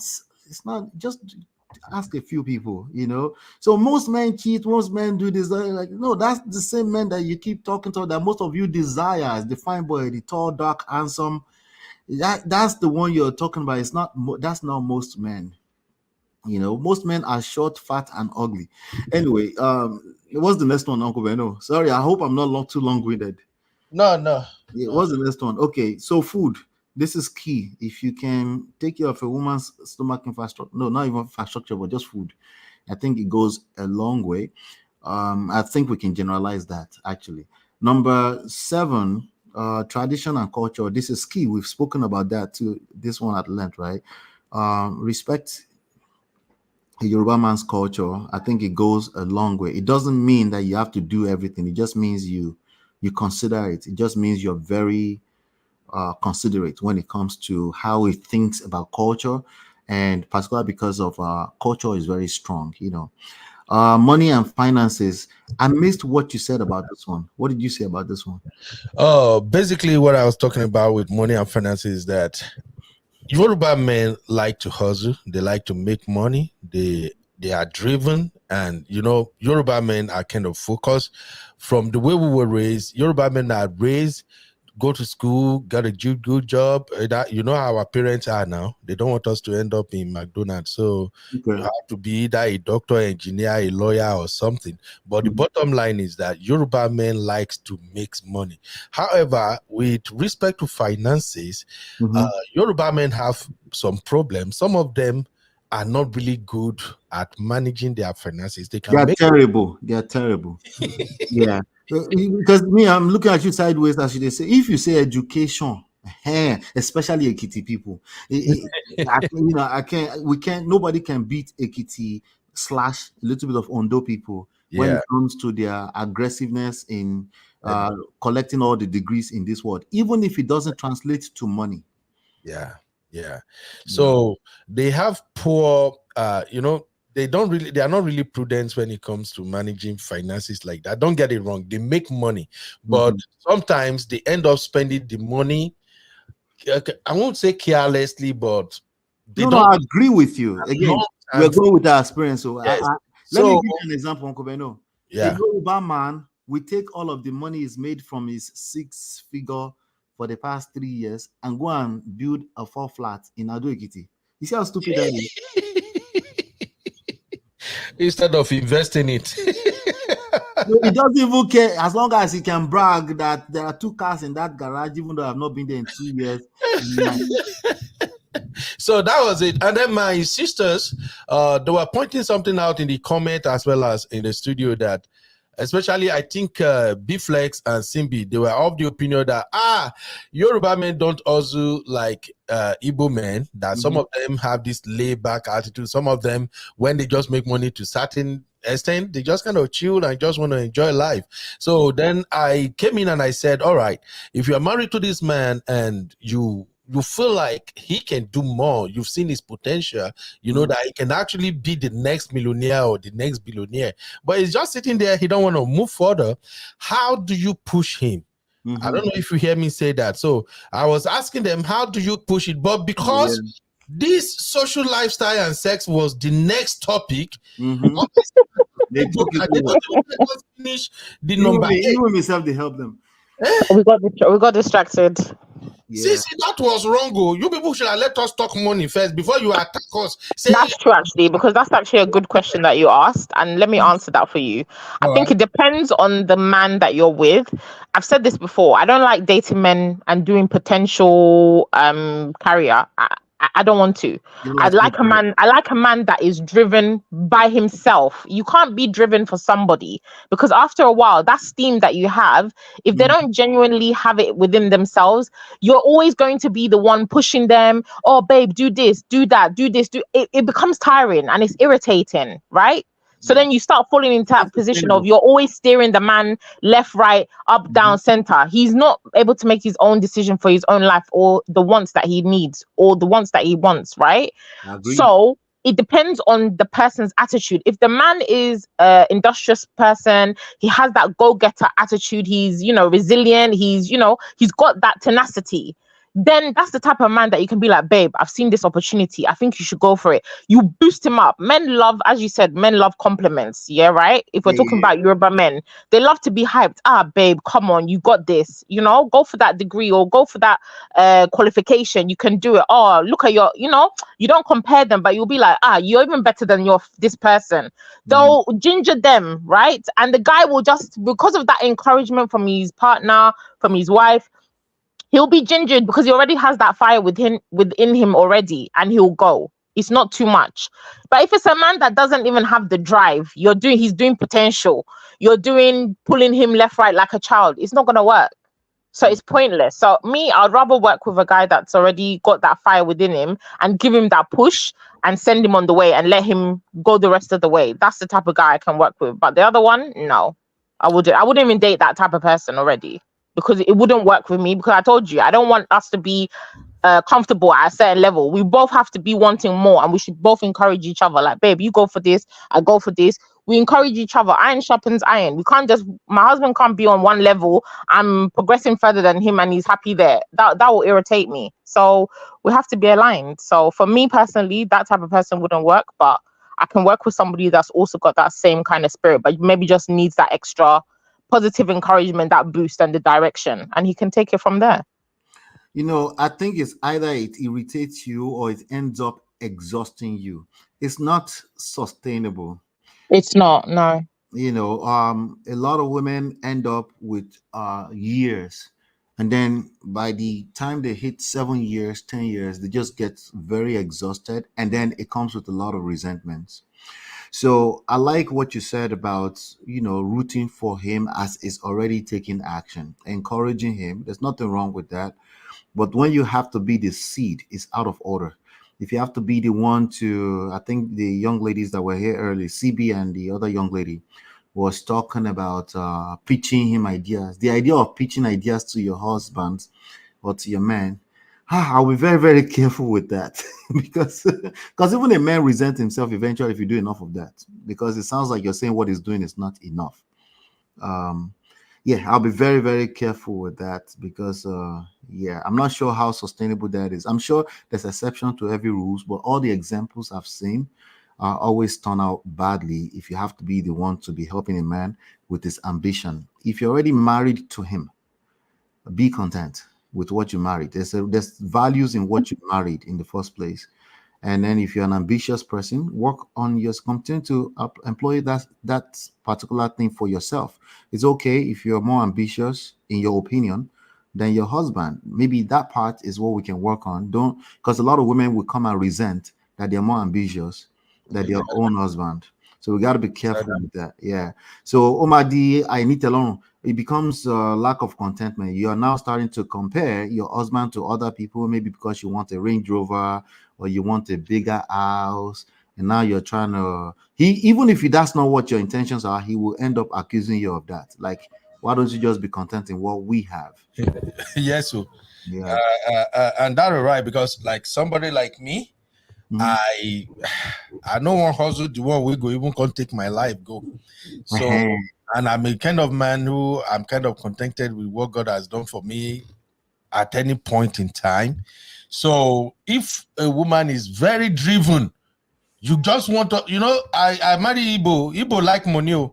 If you just want us to go and get this big thing, let's make the, sometimes I just say, Auntie, maybe you can go ahead and do this thing yourself. As for me, I like to take it slowly and steadily.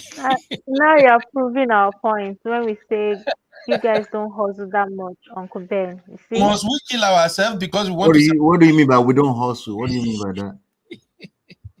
As much as Igbo, I think Simbi said compared to Igbos, which is true. That's very true. Now you're proving our point now. Generalized thing, though. I mean, it's generalized, but it's true. It's a fact. It's a fact. Yeah. There's even a joke that there's even a saying: if you go to anywhere in the world and you don't find an Igbo person there, don't settle there. It means the place is not fruitful, or there's nothing there. If an Igbo man is not in that part of the world, is not worth settling there. How come they're not saying that about Yorubas? Because the Igbo people naturally industrial, women, the men, they hustle. They'll sleep money, and they're making it happen. But like you said, like Ben said, he said at a point, even he'll be like, look, even though I love money, there's a limit. But I think Igbos are just that they push themselves that little bit more. So Cynthia, let me agree like this, right? I will agree like this. An Igbo man is not going to build a 4 flat and call it investment when it's his brothers who are jobless that are living in it. I will agree. I will agree with that. Meaning they don't pay rent, nothing like that. Not so a house does not, shout out to comfort, a house does not automatically become an investment. What makes it an investment is when you can define it as an asset. That means you can actually show me papers that is bringing in money. Exactly. Or at least some kind of projection that maybe the land in 10 years is going to be worth something. Outside of that, we can't just because we call it a house, call it investment. Yeah. And I think D also agree with that viewpoint, man of prestige. Yeah. Okay, Baba, continue with others. Okay, so number 9, no. Based on what I see Justice did last week, I partied with some Igbos last week. You know, that tempts me to want to generalize Igbos, but I know that it's us that we own Ashoebi, the idea of Ashoebi. I know it's us that own that. In terms of sex, allow me to generalize. Nigerian men are terrible when it comes to sex. Unless sorry, what? MOP. God bless you. Let me clean my ears. Say that again. Say that again. Come again. It's not because I've had sex with men. I've not had sex with men. Let's be clear. We thank God. Thank you for clarifying. Let's be clear. Thank you very much, sir. You know what I went through my last relationship. It wasn't funny. Sorry, is that CB that's talking? It's CB, yeah. It's CB. Now, it's not because of that. It's because of what they said with their own mouth. You know, Nigerian men are also very quick to talk about what they think about sex. If you jump on the internet and you're talking about you don't like to lick plates, I rest my case. Number 10, leader and control. Okay. So Baba, Your definition, yes, sir. Baba, wait to. Mhm. Is it a must to lick plate? No, it's not the licking plate. Is the full chest. I don't like to lick plate part. Is that a crime? No, it tells me a lot more than the licking plate. That's all. No, no. There are my brothers that can do everything in this world, oh, but the last thing they would not do is to lick plate. And you heard it well, Uncle Shola. Thank God. You and Uncle Shola were a guest on Auntie B's show where he breaks it down. So many reasons why some people will not go down there. So may we cut my brother some slack, oh, and Well, again, I'm going by what they. we'll do with it next week anyway. Go ahead, I'm, Baba. I'm going by what they say. You know, Okay, sir. the way they talk about sex just demonstrates a lot of lack of open-mindedness. People that are close-minded are usually they're not. Bad in bed. Yeah. So it's not about. Remember, it's not about the plate licking. It's about See, you are generalizing. you know. So and yeah, I'm willing to even say I'm generalizing, but I'm just going based off of how they talk about sex in general. Yes, sir. Yes, sir. If you are trying to please a woman, which indirectly means you actually please yourself, if you understand how it works, if you're trying to do that, the first step is be open-minded. You might find that you don't have to do what you don't like to do. You don't have to, but at least be open-minded. So I'll leave that alone. Let's go back to number 10. All right. Leader, you know how I feel about that. But Absolutely. But to the topic, Yoruba men like to lead. They don't necessarily know how to lead. All right. They don't. Maybe they like the title of a leader. They're not open to what it means to be a leader outside of what they already know. Again, close-mindedness and being uptight. Many of them need to just relax, release the butthole. It's okay. You can still be a leader, but you need to actually understand the people you are trying to lead. If you just say no, I don't care, then you're going to miss it. Now this is the part where I agree with Dr. Shola.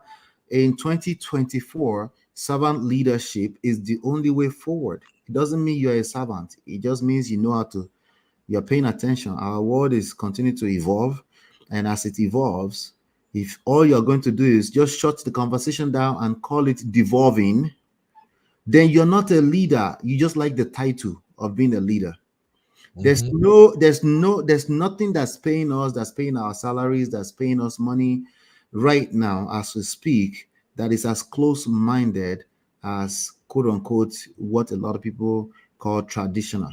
Traditional to them usually means I am not open to the idea of whatever it is that you're trying to present to me. Again, me too, I'm traditional. I like my things.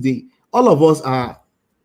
We don't like when we look at our kids and the way they do things, we usually push like, what is all this? We push against it, including music, fashion, because we're all traditional in that sense, right? We like what we like. The older we get, the more we like what we like, right? That's so. But the ones that are running this world, they don't operate like that. They listen. They might not do what you are asking, but they will listen first because they want to know what's going on behind that your skull, right? So that they can stay in control. So even as you can imagine, you might not be able to imagine, I don't hate the word control. I just think people don't know how to do it. I think they want to be controlling and then they lose control. Yes. Yeah. You are so right, MOP. And what's your take on the idea of leading from the front and leading from behind?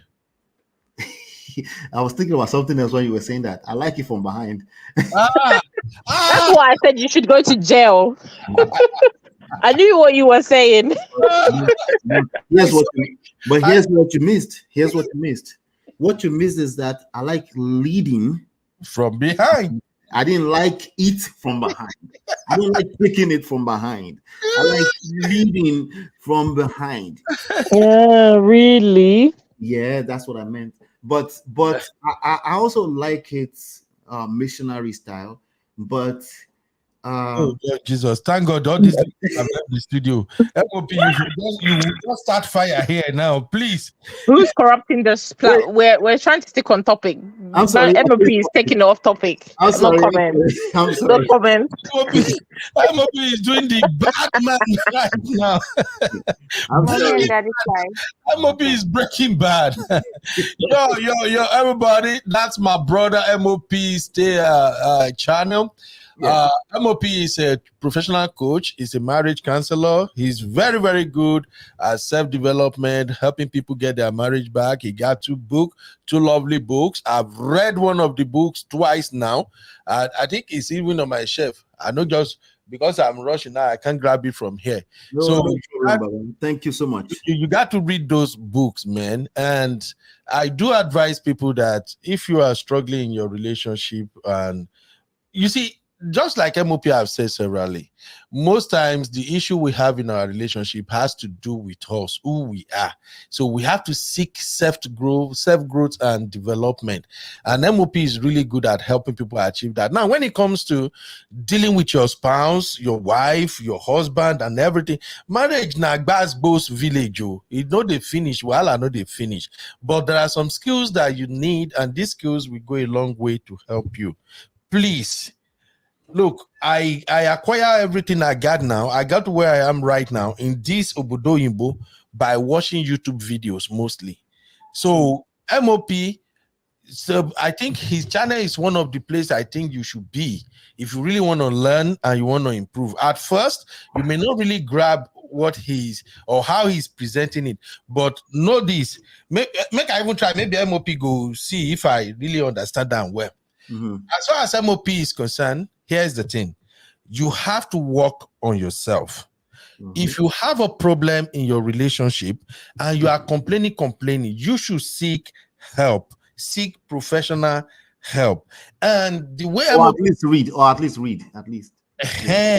And the way MOP go about it is that, look, if we work on you first, if you can be a better person, you will attract what you wanted. I think that is like simple explanation of how it goes. That's like it. that, right? Yeah. Now, MOP has been doing this for a long time, and I keep telling young folks, even married folks, best you know they learn finish. I've been in this marriage business for some years now. I still learn every day. I think I share one testimony at the backstage. One time earlier this year, my wife was on my neck. She wanted me to do something. And then when I look at the account, they read somehow. I don't know how to go about it. And then I put her for off. It become argument. And one day we were at MOP backstage, and my sister Natu suggested that, hey, sometimes when things are like this, you just have to draw your wife closer and say some sweet things and it will work. And that night, I applied that, guess what happened? I shared the testimony. Now, maybe you guys forgot. The next day, money just hit my account. So, money be that. money hit my account. Now, madam send the money. Just when I come back that night, I follow what you have taught Sister Natu them, and as Sister Natu said it, just call your wife, calm her down, speak. So I just chill, just tell madam in the camera, babe, see, we're gonna do these things. I love you. When I tell you we'll do it. But the thing we say, the thing when I expect never hit. But don't worry, maybe like in a month, once they declare and we'll go for it. But if to say I feel just get one kind change somewhere now, I'll just do it. Then when that time come, I'll fix it. I don't know, say waiting, madam, they ask me for, madam even get the money safe. So the next day, PM, she just wired the money to my account. I'm like, what? Really? Just because I listened to MOP backstage, see miracle. Yeah. So I'm not saying this to flatter you guys. I'm just saying that. Uncle Reno, let me say this. That's why I don't brag about it. What we talk about with my wife and I in our books on Man of Prestige works 100% of the time. That's not the same thing as guarantee of life. It's definitely not the same thing as guarantee that you can control another human being, because you should not be doing that. So with respect to leadership and control, as long as you understand that control should mean influence. That's what it should. If your ability to influence your partner, that's really the kind of control you're looking for. Most Yoruba men, when they're talking about control, oftentimes they might even advise their friends like, so you're not in control of your wife, and now we'll now go back home and try control, and it doesn't work. You know? So it's key. It's key in it's key in everything. So you nailed it. It's about work on yourself. It's about remain a student of emotional intelligence, which starts with your own emotions, and then you will attract yourself always. If you've created damages, it will take time. So you cannot come back to me after 2 weeks and say, I tried that nonsense, it didn't work. I'm like, you go continue to collect it because what you were doing before did not work, obviously. But thank you for the testimony.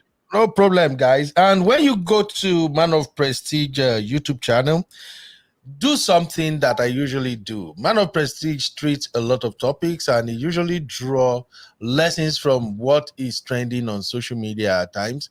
And as you can see, I'm right now on the live page on Man of Prestige channel.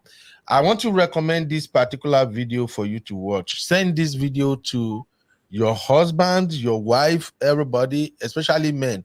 You need to watch this video. This is Man of Prestige sharing what he learned in 17 years. 17 things he learned in, I think, 17 years in marriage, right?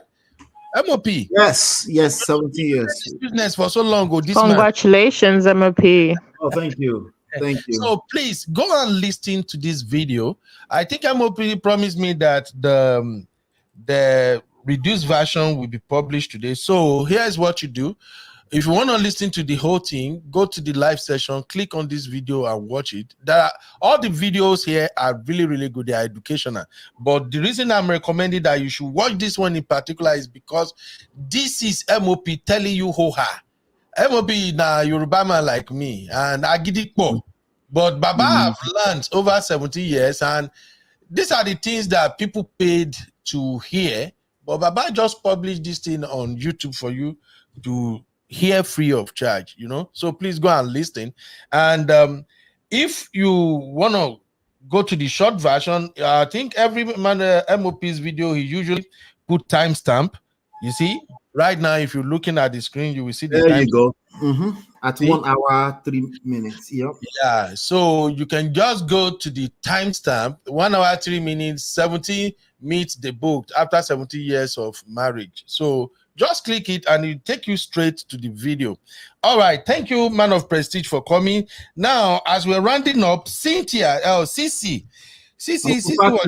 Hello. Uncle Patrick there, yeah? Wow. Oh, Uncle Patrick came late today. I think Uncle Patrick was busy. Welcome, sir. We really appreciate you, sir. Wait, Uncle Beno, are you in a rush? Because since Cici is here. I can hear you. Yeah, are you in a rush, Uncle Beno? I have to go to work, but I still have to go to work. That topic for Mr. Blog Nigeria where I treat earlier on. I was hoping that we can, but no, maybe you should set up another session so we can do it. Which one? The one that was calling Pastor? Yeah, I did the 22 minutes on it earlier on my platform. that petty ass. I don't. Is it Abode? Is that his name? Abode is his name. I didn't know. I thought Oyebode is more of a name, but I was like Abode. Oh, it's Abode, MOP. Yeah. So that's that video that said, "Who is daddy?" He was his wife is calling somebody else daddy. Yeah, this is this one. Oh, guys, please go and watch. This is the video MOP is talking about. My t-shirt. My t-shirt says dad and daughter. That was unintended. But his wife is calling the pastor daddy, and then he's on the internet trying to gather flex. When they said you want to speak to Mommy Gio, you want to speak to pastor's wife. Pastor's wife, where they call him husband daddy already. Oh God. Oh my God. That's the Yoruba man. May God help us. May God help us, Baba. So, Cici, in rounding up, what's the final take about the 10 things people should know before marrying a Yoruba man? Because next week we're gonna start working on 10 things to know before marrying a Igbo man. And based on what you know personally, as a big sister, a very experienced lady, educated lady, and somebody who have dated Yoruba man, and you are still capturing my brother right now. If like say Yoruba did you ladies, you guys cannot take your hands off Yoruba men. Excuse me, it's the other way around. They can't take their hands off East African ladies. Get it right, please. Get it right. You guys cannot stay away from Yoruba men. We see. Get it right, please. Get it right. Correction. Oh, Missy, give it to us, Mama. What's your take okay, so for me, what I've taken my nuggets that I've taken away with my experience of dating Yoruba men, 100% respect is key. Respect that man. Shower him with love. Shower him with compliments. Feed him inside, outside of the bedroom, and support his dreams with encouragement. And I think you'll have a good relationship and a successful marriage. Definitely. That's my take. And allow him to lead. Right. I know you did not have the opportunity to speak on so many things. What's your take on the tendency to cheat, briefly? Me, the tendency to how I'll say, like I said before, I think Yoruba men get a bad rap with that cheating thing. I've dated Yoruba men, and I can hand on my heart say they've not cheated. Okay, I'm confident in that, just because the type of guys that I go for, they're not those type of men that are womanizers running around, so it could be the type of people that you attract. I always say that. So when people say Yoruba demons, I always say I haven't met a Yoruba demon, so I can't relate. That doesn't mean that they're not there, but I think cheating is not just synonymous to Nigerians or Africans or Yoruba men, right? But I think Yoruba culture, it encourages the bad behavior a lot more than maybe some of the other cultures. That's why I feel like maybe they have that bad reputation of Yoruba men cheat. But I think a lot of the time, you as a lady, pick wisely and set your standards, set your boundaries, and don't accept certain rubbish that they bring. And I think you'll be good in that aspect. I've not had a problem, and I can confidently say that the men that I dated, they've been Yoruba 100%, and they've been faithful. So I can't really speak on that, but definitely accountability is lacking, and I think that's why they get away with a lot of the bad behavior that they display in the culture, and cheating is one of them. All right, so provide and protect, but when was the last time you show appreciation to your man for at least being there doing what he has to do? I am a words of affirmation person. I love to tell my man I love him. Thank you, baby. You're doing amazing. I push him. I encourage him. If he was here, he will tell you himself. That's not a lie. That's just the type of person that I am. That's my personality. I like words of affirmation for myself as well. So I give what I like to receive. So I pour into people the way that I would like to be poured into. If it works with him, amazing, and he reciprocates in the same way. We reciprocate, and we're like that to each other. So for me, I don't have a problem with complimenting, saying thank you, and showing appreciation for my man. And as much as I say that it's not good to spend on men, I spend on my man because he spends on me. He does a lot of things. It doesn't need to be lavish things, but I spoil him as well. I take him out. I've bought him massages when he's come back from business trips, and we don't live in the same country.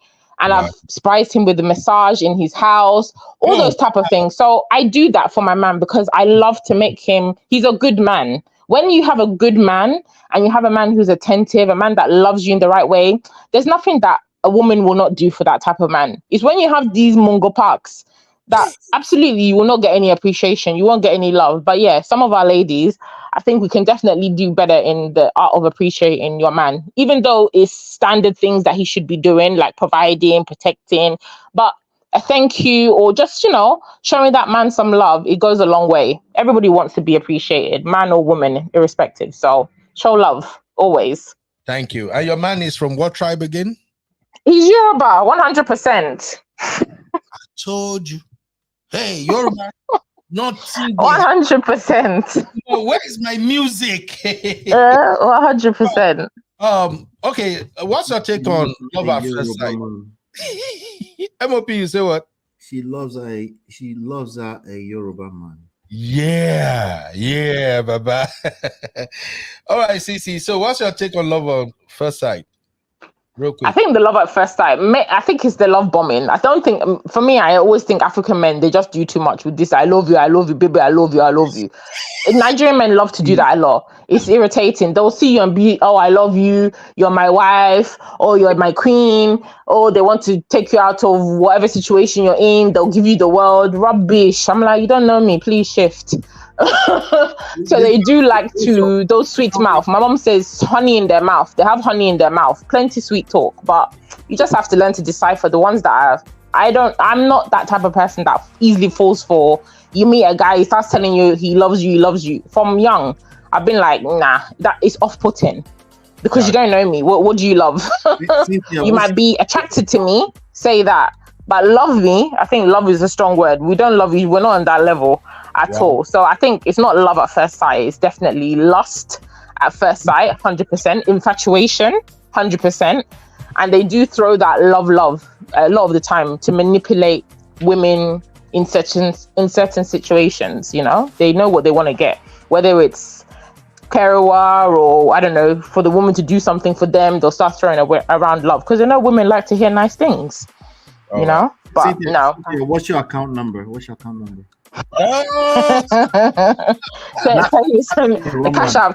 Cash out me. Do you know what? That cash out, when men want to send you, I'm always like, why? I'm always like, why? I had this issue with my ex that I was dating. He was a Yoruba guy. Because I'm so independent, at a point, it became annoying for him because he was just like, this woman, you will not allow me to do anything for you. I had like a parking ticket. He was like, send me the ticket. I was like, why? I'll pay it myself. It became a massive argument to the point where I was irritated and I spoke to my mom about it. My mom was like, look, he's an African man. Men like to do things and feel like they're in control and, you know, just fall back and allow him to do what he needs to do. So I needed to learn how to kind of, you know, allow a man to take control and do what he needs to do and be in his element. So I've learned that over the years to kind of, you know, even though I can do it for myself, you don't always have to do it for yourself. But I'm not the type, send the account. Why? Who's working and giving money for free? They will always want to collect something. I'm not ready to collect. So I don't want. When we say send account, we want to impress you. We want to show you. No, I'm not. I don't. It's not money that impresses me. No, because you want to collect. Yeah. And what if I don't want to give you what you want to collect? Then what? Yeah, wahala good day. Wahala we start. I don't want those kind of problems. So let me stay in my lane. Keep your money. If we're together, no problem. You can cash out me all day, every day. But if we're not together, I don't accept because nothing's for free. Yeah. Hey, shout out to Coach Michelle. I think Michelle and MOP are supposed to do things together. Really? Michelle is another good coach. And I think Michelle is one of those who is actually helping Simbi too. Simbi is one of the followers. So Coach Michelle, thank you very much for showing up here. And I think Olivia is actually supporting what Sisi said. Olivia said, when you say that, I already know you are not a serious person. That is when Sisi was talking about men who will just come and say, I love you from one. So, in other words, you are agreeing with my assessment that many Yoruba men, they don't fall in love intentionally, originally from beginning, genuinely. From when they see you, they don't fall in love genuinely. But that they are attracted to you, they love you, they want you, you know, that one is there. However, as time goes on, maybe their initial plan was to hit and run. They just want chop, made them take off. But as time goes on, they begin to realize that, wow, this lady is different. The way she do things, how she carry herself, then the love will start growing gradually, and then you guys will get to the right place. So, Sisi, thank you very much. You already told us where you stand with leadership and control. You said you like to be submissive, you like your man to take control, you want them to be in charge. Thank you very, very much for that. And then food, I must ask you about this. You are dating a Yoruba man. Can you cook one jollof? Jollof is a big deal as far as we are concerned as Nigerians. Did you read the message I sent you, Ben? Nigerian jollof to be I just want. Sorry, Did you read the message I sent you? What was in the message? You didn't read it well then. I want you to tell people yourself. I don't want to bring your business. Come here. Nigerian party jollof. Listen, my skill from birth has always been I'm a very good cook. Period. There was a point I wanted to be a chef. That's the passion that I have for cooking. I love cooking. I love to cook for people. I like to entertain. I love when, you're eating food, and that's not a chore for me. I can cook all day, every day. And one of the things that I do, because I always date interculturally, right? So I have to learn how to cook the man that I'm dating's cultural food. My ex was Ghanaian. Every Ghanaian food, name it, I could cook it. And to the point where there was a time his family came over and I cooked like wache, I made the wache stew, I made the gari. This is stuff that in East Africa, I don't eat, by the way. We don't eat like this. West African, East African food is very different. Our palates are completely different. So that alone shows you that you have to have a skill. When the auntie ate the food, she was like, who taught you how to cook the food like this? I'm like, I just tasting, looking, seeing, observing, and playing with the flavors. I could just tell it was going to be amazing. And she was like, no, this girl, I don't know who taught you, but this food, and her husband even said the food is better than the food that she makes. She should get my recipe. That's how it was. And that's how I've always been. So my guy now, Yoruba food, I can cook. I can make ayamache. I can make jollof, smoky jollof. I sent Ben a text. I was with my boyfriend last week and his friends were coming over. I was visiting and I was leaving, but they were coming. I cooked jollof for them, chicken. If you see the message that he sent me, he's like, babe, that jollof. They were like, who made this food? The person is not even Nigerian. So I feel like if you're passionate about it, it comes out. I love to cook with love. So food, 100%. I love food, so my man has to love food. Yeah. Either way. I see that. African food, European food, Italian food. I love it all. So I really put my heart into learning and cooking and appreciating different cultures. So yeah, I'll feed you very well. Don't worry, Mama. I got the evidence. You got the evidence, Ben. Go ahead, Baba. MOP, go ahead, please. And then she wonders why she keeps capturing Yoruba guys. I swear. I know, right?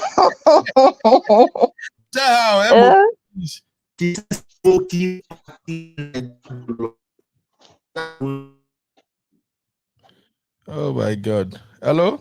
Oh. I did hear. Yeah, okay, I can hear you now, MOP. All right, this has been a wonderful show today again. I would have loved to have extended, but good show, Uncle Beno. Good show. I have to run as usual, and we now see that Sisi has finally captured her own Yoruba man.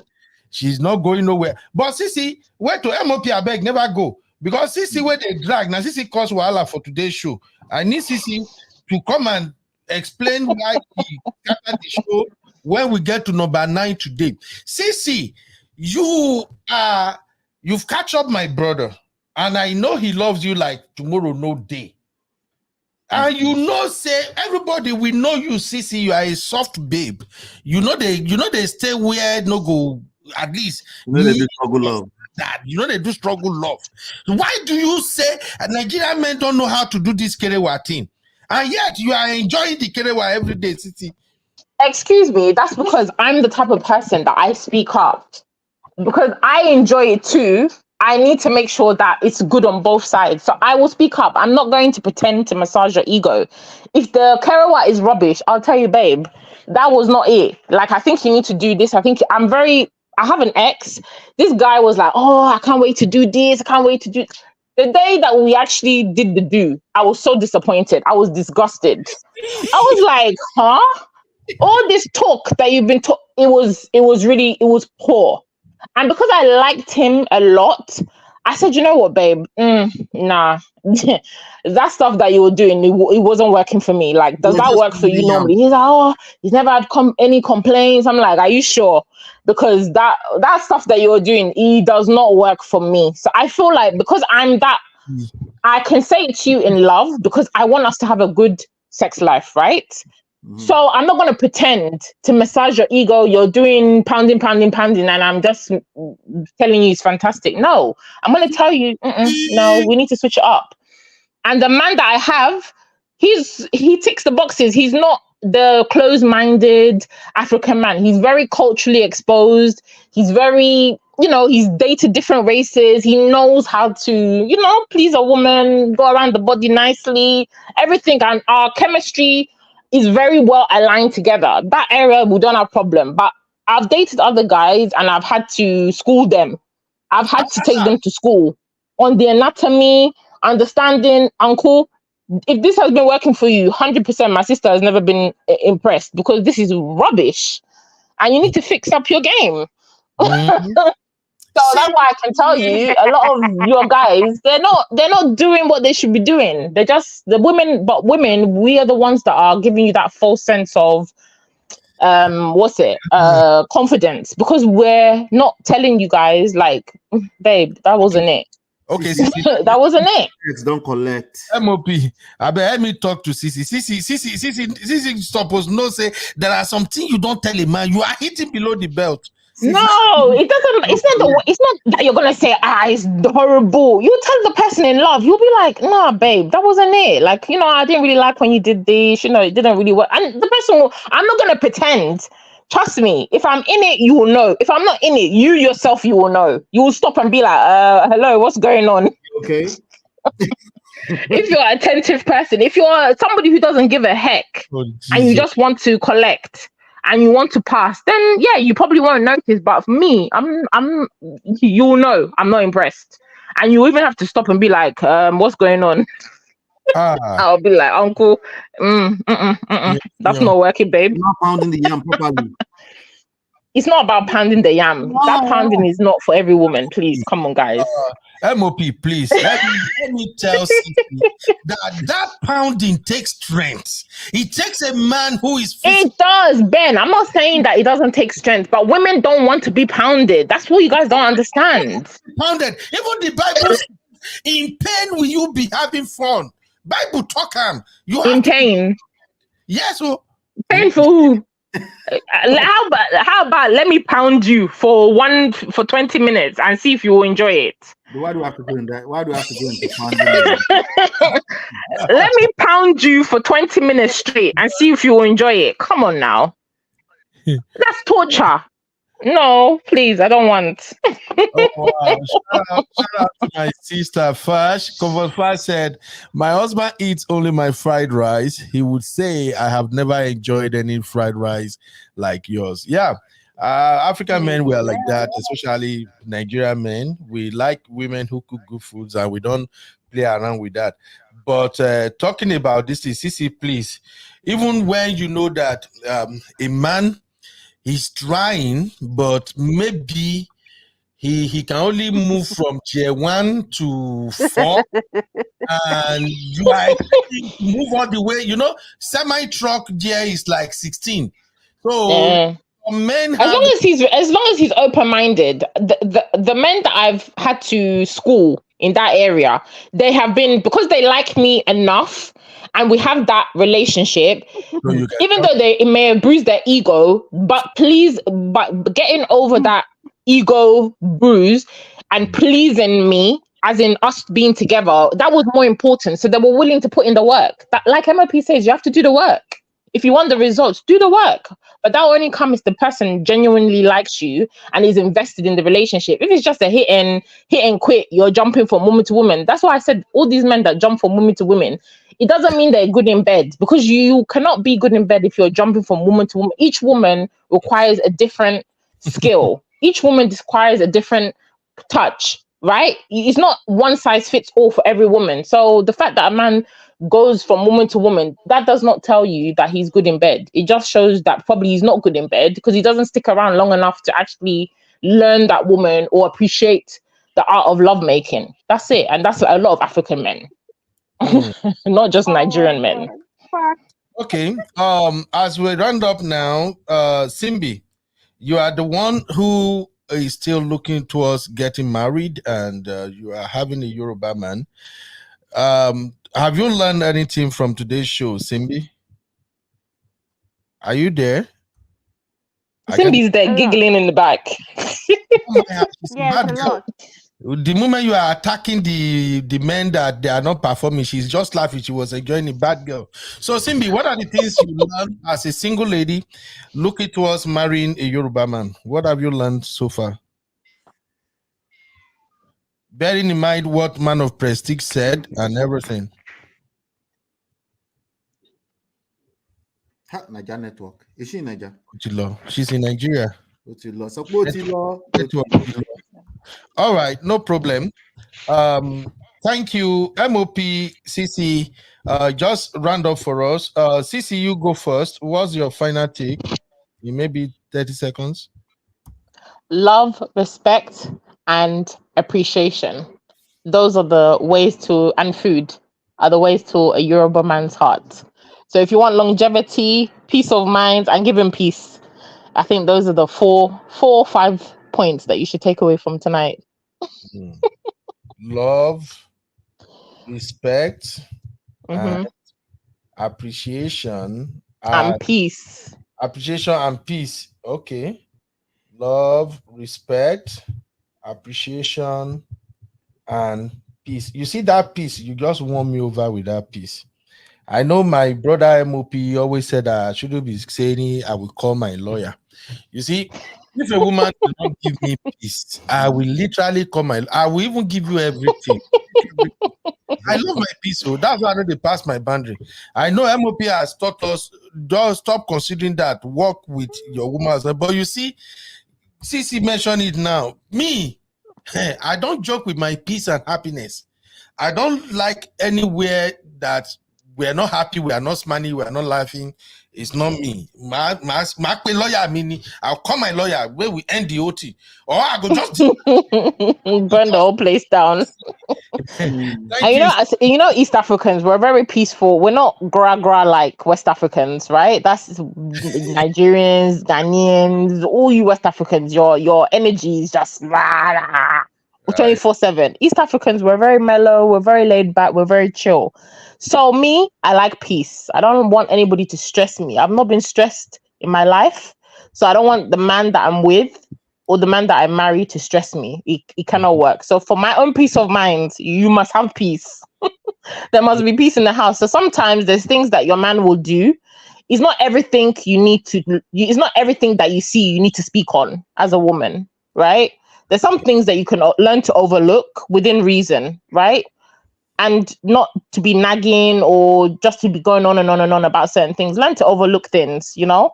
And the guy will appreciate it too. And obviously, if there's things that the man is doing that is not appropriate or, you know, you need to pull him up on it, just say things in love. I think that's always, you know, people are less on the defensive when it comes from a place of love. So that's how I run my relationships. Peace is number one priority for both of us. All right. Thank you very, very much. God bless you, my sister. I love you. Thanks for always showing up. You, honey, babe, Misty, everybody, Natu. You guys are the one that bring it 100. I appreciate you. So next week, start doing your research, Sissy. We're gonna need you next week. We want to talk about the 10 things that people watch out for if they want to date or marry Igbo men. It's very, very important. Igbo men, they are similar to Yoruba men, but there are some unique differences that if you don't know before you enter relationship with an Igbo man, you will collect. All right, Sisi, thank you very much. I'll see you. Then, MOP, have a great evening. See you later. Right. All right, guys. Before MOP finally round up for us, I just want you guys to listen to this real quick. Okay. Some love to the video. Hit like, subscribe, and share. Are you in Europe, America, and struggling in your relationship? From argument to abuse and trust issues, we're here to help. Lola and I founded Prestige Marriage Academy to transform your story. With 20 years of friendship, 17 years of marriage, experience with navigating the ups and downs of marriage, and personalized coaching, includes 24/7 support. Ignorance is expensive. WhatsApp us at +1 732 305 8577 to book a free discovery session today and take charge now. Don't wing it. Join us in creating the love life you deserve. Oh, yeah. Oh, yeah. That is, you're too much. You know, Baba, the part I like the most about that jingle is don't wing it. Don't wing it. Sister Lola's voice, they always ring for my ear. Yeah, Don't yeah. Don't wing it. wing it when you enter one chance. So you hear it there, guys. That is MOP, and of course, my beautiful sister Lola.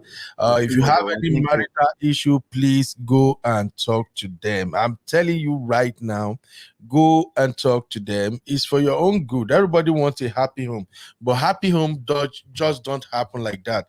Those of us who have been in this game for a while now, we know say this thing you can't even predict where it's going to go tomorrow. So you need some tools to help you navigate those choppy waters of marriage. And MOP is an African, he's a very calm brother. I've disturbed this brother in my life. Oh God, Jesus forgive me.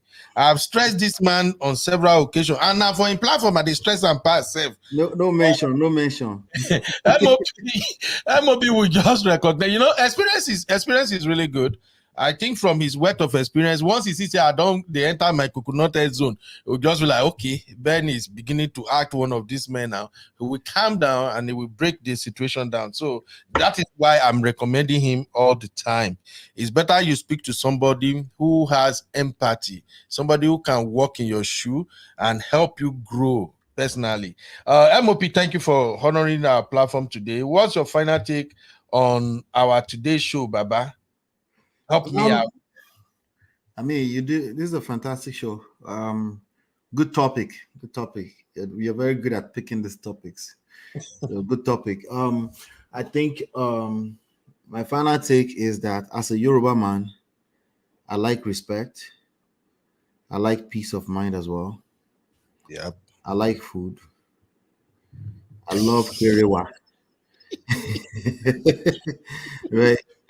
I like the validation that my woman gives me. But now beyond being a Yoruba man, as a man, I understand that I am the provider. I understand that I carry the seed. Yeah. And if I know sow proper seed, now when you say what you sow is what you reap, feel free to equate it or make it equivalent to being a man. Every man should understand that. And if he doesn't, also every man should understand that when you sow and you want to reap, there's seasons. After you sow, you go wait, you nurture them, you go wait long enough. And when it's time to harvest, you harvest. And lazy people will say you are harvesting because you're lucky. But you understand that it wasn't exactly easy.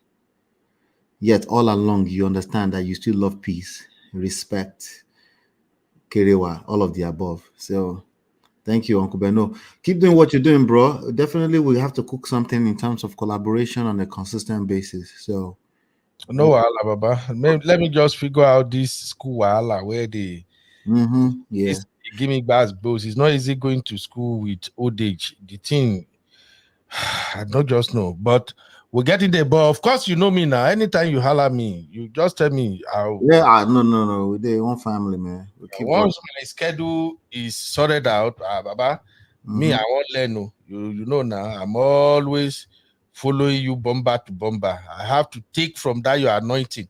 Thank you. I appreciate you. I go put something together. I'll go message you behind the scenes so we can put something together for the jingle for your own platform. Oh yeah, no problem. Anytime, Baba. Thank you very, very much. All right, everybody. Today we speak about the 2 episodes this week. We spoke about the 10 things you should know before you marry a Yoruba man. And unfortunately, I have to take down the first video because that day after we were done, I forgot to log out. So the video was running in the background for another 2 hours plus. In fact, it was Man of Prestige that actually texted me later and said, bro, you did not end your show. And by the time I checked, I didn't end the show. So it ran extra maybe 2 hours, 30 minutes extra. And you know the way it is with YouTube these days. Once people see that this video is a long video, they won't even click to check what the information is about. They will just run away. So I'm gonna cut it and then I will repost it so that people can watch the part 1 of this episode, and then you can come and watch the part 2. These are very, very important lessons. We have shared a lot. I think if you want to marry a Yoruba man now, you have the foundation and some information to work with while you are working with them. Next week, we're going to look at 10 things to know before you date or marry Nigerian Igbo man. This one go hot. So I'm going to reach out to my sister Olivia. Hopefully Olivia will be free. Olivia has YouTube channel. You can go and watch her content. This is in fact, I wish I find Olivia this thing and show you right now. Olivia, Cherish Olivia, that's her channel. So my sister Cherish Olivia, she's in South Africa and she's doing a wonderful job. She has a lot of great content on her channel.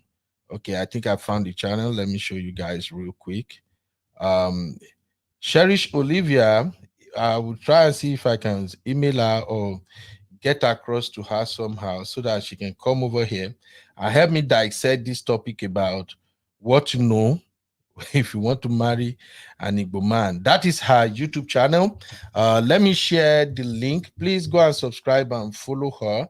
So she has good content. I've learned so much about South African, our people and life over there just by watching Cherish Olivia's YouTube channel. So next week, we are looking at the things you should know if you want to marry or date an Igbo man. And you will learn. You're going to learn by force. All right. Thank you, all my sisters. Thank you, Man of Prestige. Thank you, Uncle Patrick. Thank you, Honey Babe. My own accountability prefect. Honey Babe almost scared me when she called into the studio today and her voice was kind of on the low. I'm like, no, this is not Honey Babe. Honey Babe, where we say, once you hear a voice like this, you go, no, send a fire. Even if you dey miss yam before, you go quickly check yourself because Honey Babe, they tolerate nonsense. And in the chat, I thank you, Michelle. Thank you, Dee. Thank you, Cherish Olivia, all my social media freelancer team, Uncle Patrick, Comfort Fash. Thank you, Comfort. God bless you for watching our channel. And Messi, Kendra, everybody. This has been another wonderful show. I'll see you all in the next one. Until I come your way again, my name is Beno Ryu, and I'm your stubborn Uncle Beno, the only one from Nigeria where they disturb. All right, bye for now, guys.